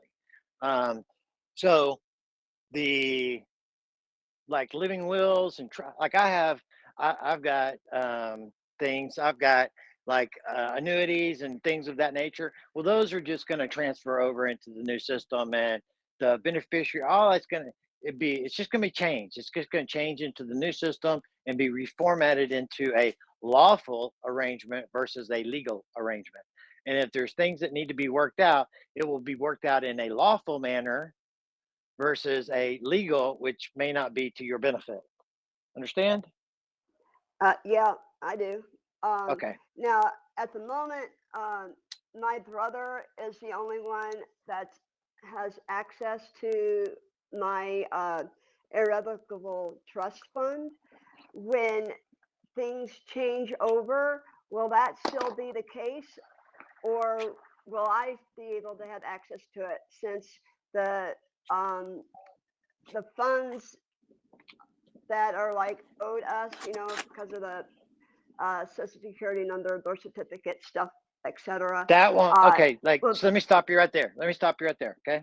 All right. So that trust that's set up right now won't have anything to do with all of the other stuff during the changeover. You have a QFS account yourself that when you're paid in your social security and you're paid in the interest and tax things that have been taken from you unlawfully through your lifetime will all be paid to you, not to this trust, not to some other individual that has control over your trust. They won't even have accessibility to it ever.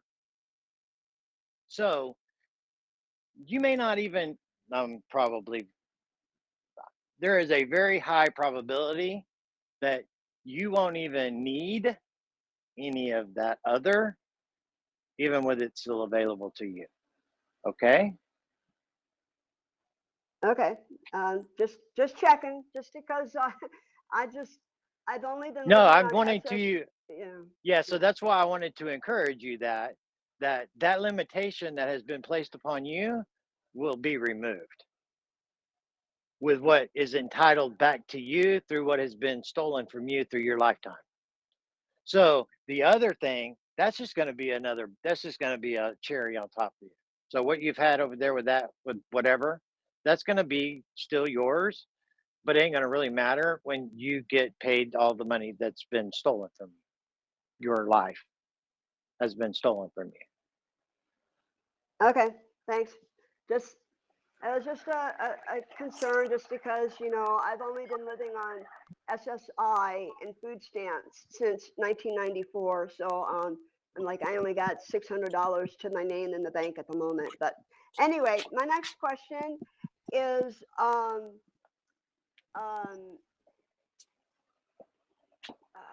darn, I can't remember my question. I'm sorry, but I think you pretty much answered my concern. Oh, I know what it was. Um, do you know when uh, the med beds will become available to the lay public? Only because I'm asking in regards to I need to have something done uh, Oh, from surgeries that I have metal in me that I'm reacting to and causing infections.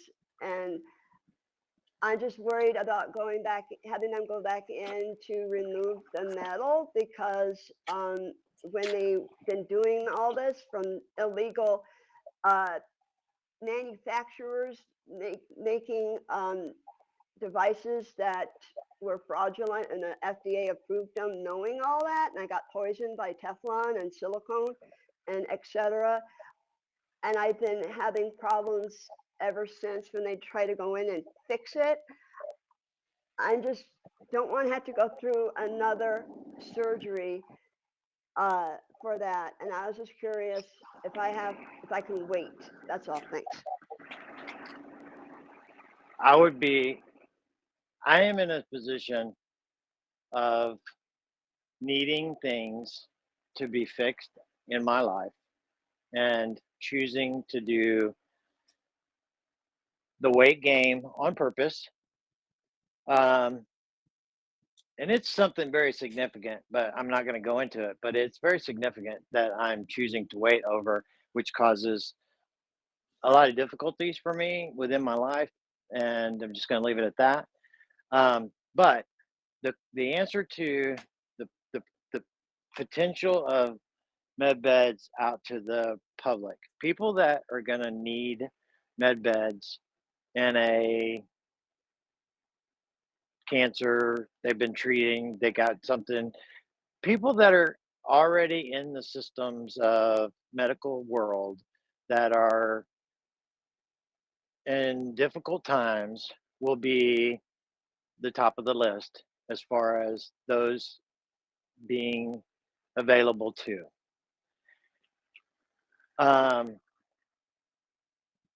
I have about 100% sure that they won't come into existence for the public until after the new year.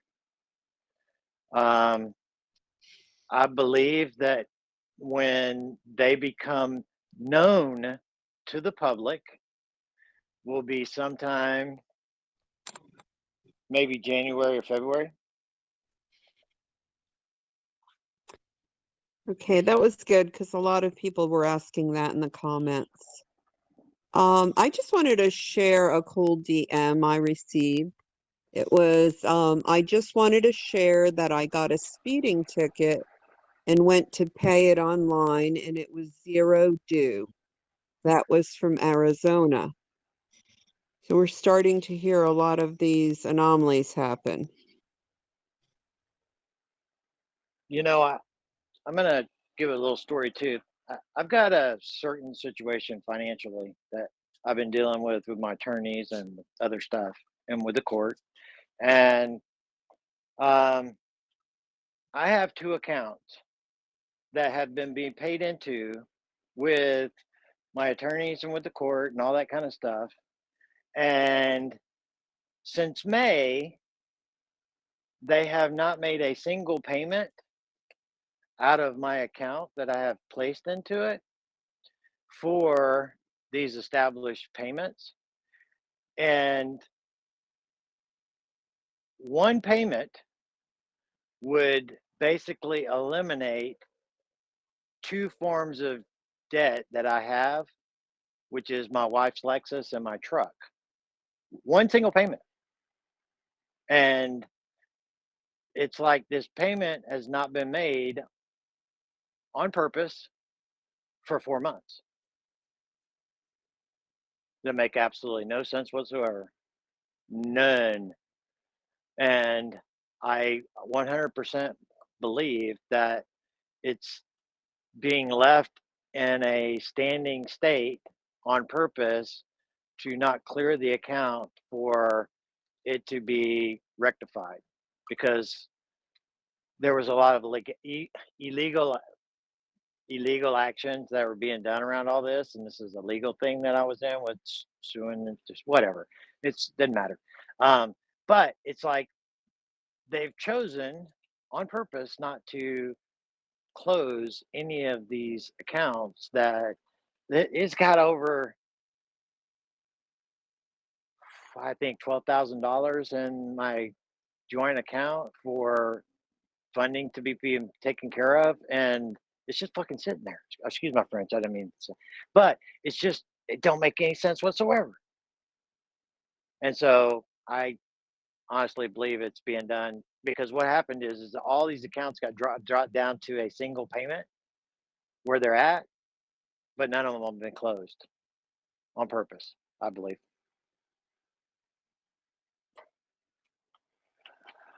All right, next question. Okay, let's see. I want to see if anyone else in the I can Yeah, let's see. go just a couple minutes longer. So Yeah, almost. it is. We've been on a while. Let's see if I get back over because I can't seem to unmute anyone else here. I've got Diana, but can you unmute her by any chance, Captain? You see her hand raised, Diana?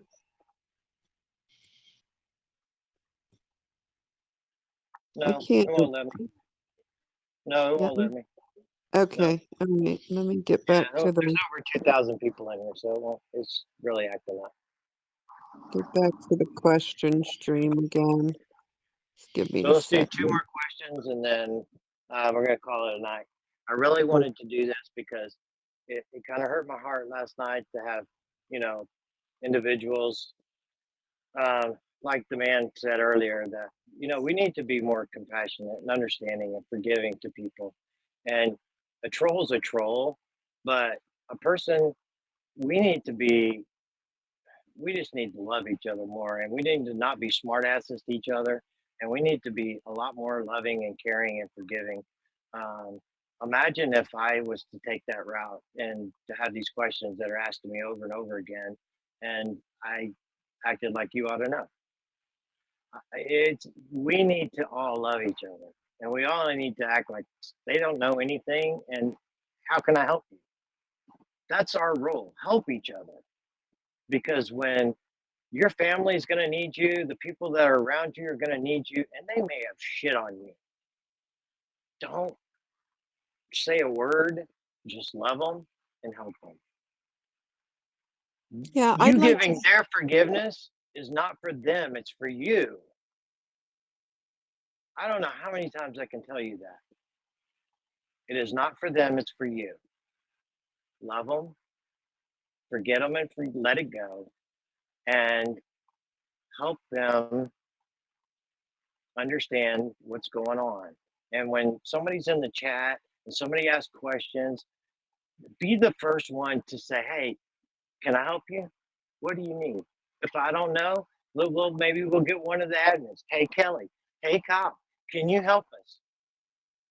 We need to have that kind of mindset to help each other. That is what is that is what God wants from you, and that's what I want from you. Yes, and I've also noticed that as well, and I've been trying my best to convey that message.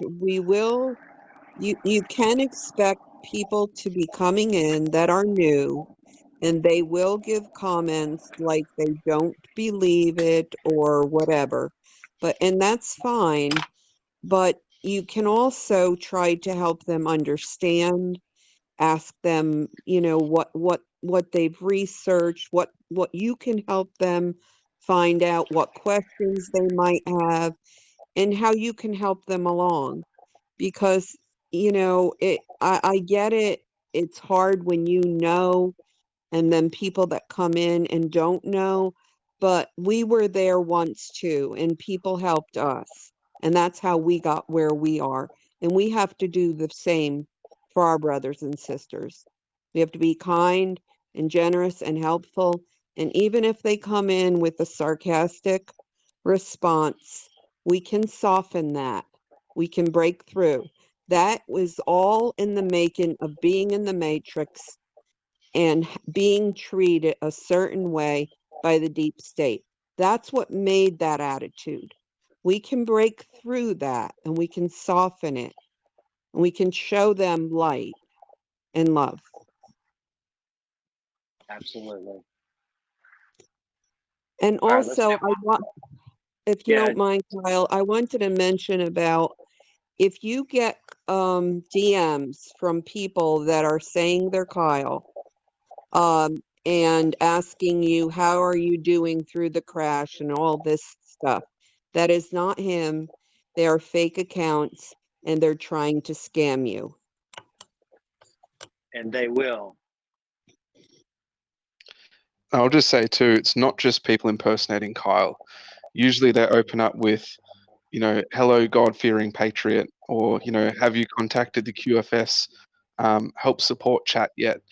And these people aren't here to help. No, anybody that contacts you out of the blue is there to take from you without you knowing it. And they tend That's to why, go yeah, into, yeah. Go ahead, Gus. yeah, they tend to jump in. So when people go onto the comment section, the question section for the group, they tend to go on there and then they go through all of the accounts and they just start clicking on accounts and inboxing people, and they try and befriend you, and yeah, just be very, very careful. Absolutely. And Okay. anybody that wants to befriend you, they will do it in a private manner so that you're not openly doing it in the view of the entire chat. Because if somebody was in a chat, open chat, and you are talking back and forth, because you can, and you can talk for days and know how somebody is, blah, blah, blah. And when they start getting you into a private chat and out of the public domain, that's when they're starting to manipulate you. So always try to know that if you stay in the public realm, out on the public chat, if somebody does or says something to you that is fishy or not right, where other people can see it and spot it and call it out, that's what they do not want to do. So always remember that when someone's trying to get you into a private setting, they're trying to manipulate or scam you more so than not. Not always, because if you've met some wonderful friend, patriot, whatever, and y'all have become friends over time, that's a different thing. But just in the open chat, a day or two, and then they're wanting to get you into a private message and get you on talking about your finances and how can I help you.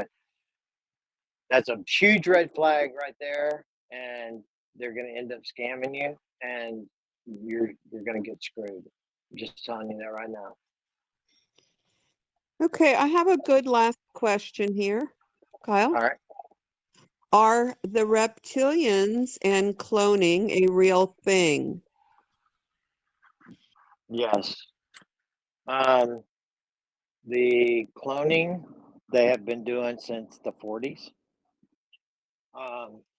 And there is different kinds of clones and the way that they are grown and the way that they are controlled. I watched the other night a Jimmy Kimmel thing, and it was I think I posted it, and he was talking about that Q had made a list of the people that was um, executed or had been arrested and detained and that they're waiting trial. And he was making fun that he was one. And he was like, oh, well, this lady, she's got the answer. And she said that, the people they either had a double or no, didn't say double or clone or something and whatever. And he was like, man, I didn't know I had a clone. If I had a clone, I'd have him in Vegas right now. And just being a smartass, right? Making jokes and so on and so forth. And it's like, it's amazing that clone, I guess they started from when I was at birth because it's the same exact age that I am right now and looks exactly like me. Well, in reality, they can do that in 6 months for that clone to actually grow itself into your actual existence of your DNA and where you and how you look right this minute. 6 months. So there have been shows out there, Netflix and others, that have talked about that people can buy what are called human sleeves. And you can transfer your consciousness into these human sleeves. Sounds pretty much like a clone to me, because it is. And they're telling you this 100% because that's what rich people can do. If you got enough money, you can do it. So there has been, the deep state has been doing this for a long time, and the white hats have too now. Some for the protection of individuals to have a clone that is out in public situation, and if something were to happen to it, the actual individual would still be protected because it's not out in the public realm. So they've also used them to replace people that decided that they weren't going to play ball or that they were not going to take their deal, and they dealt with them.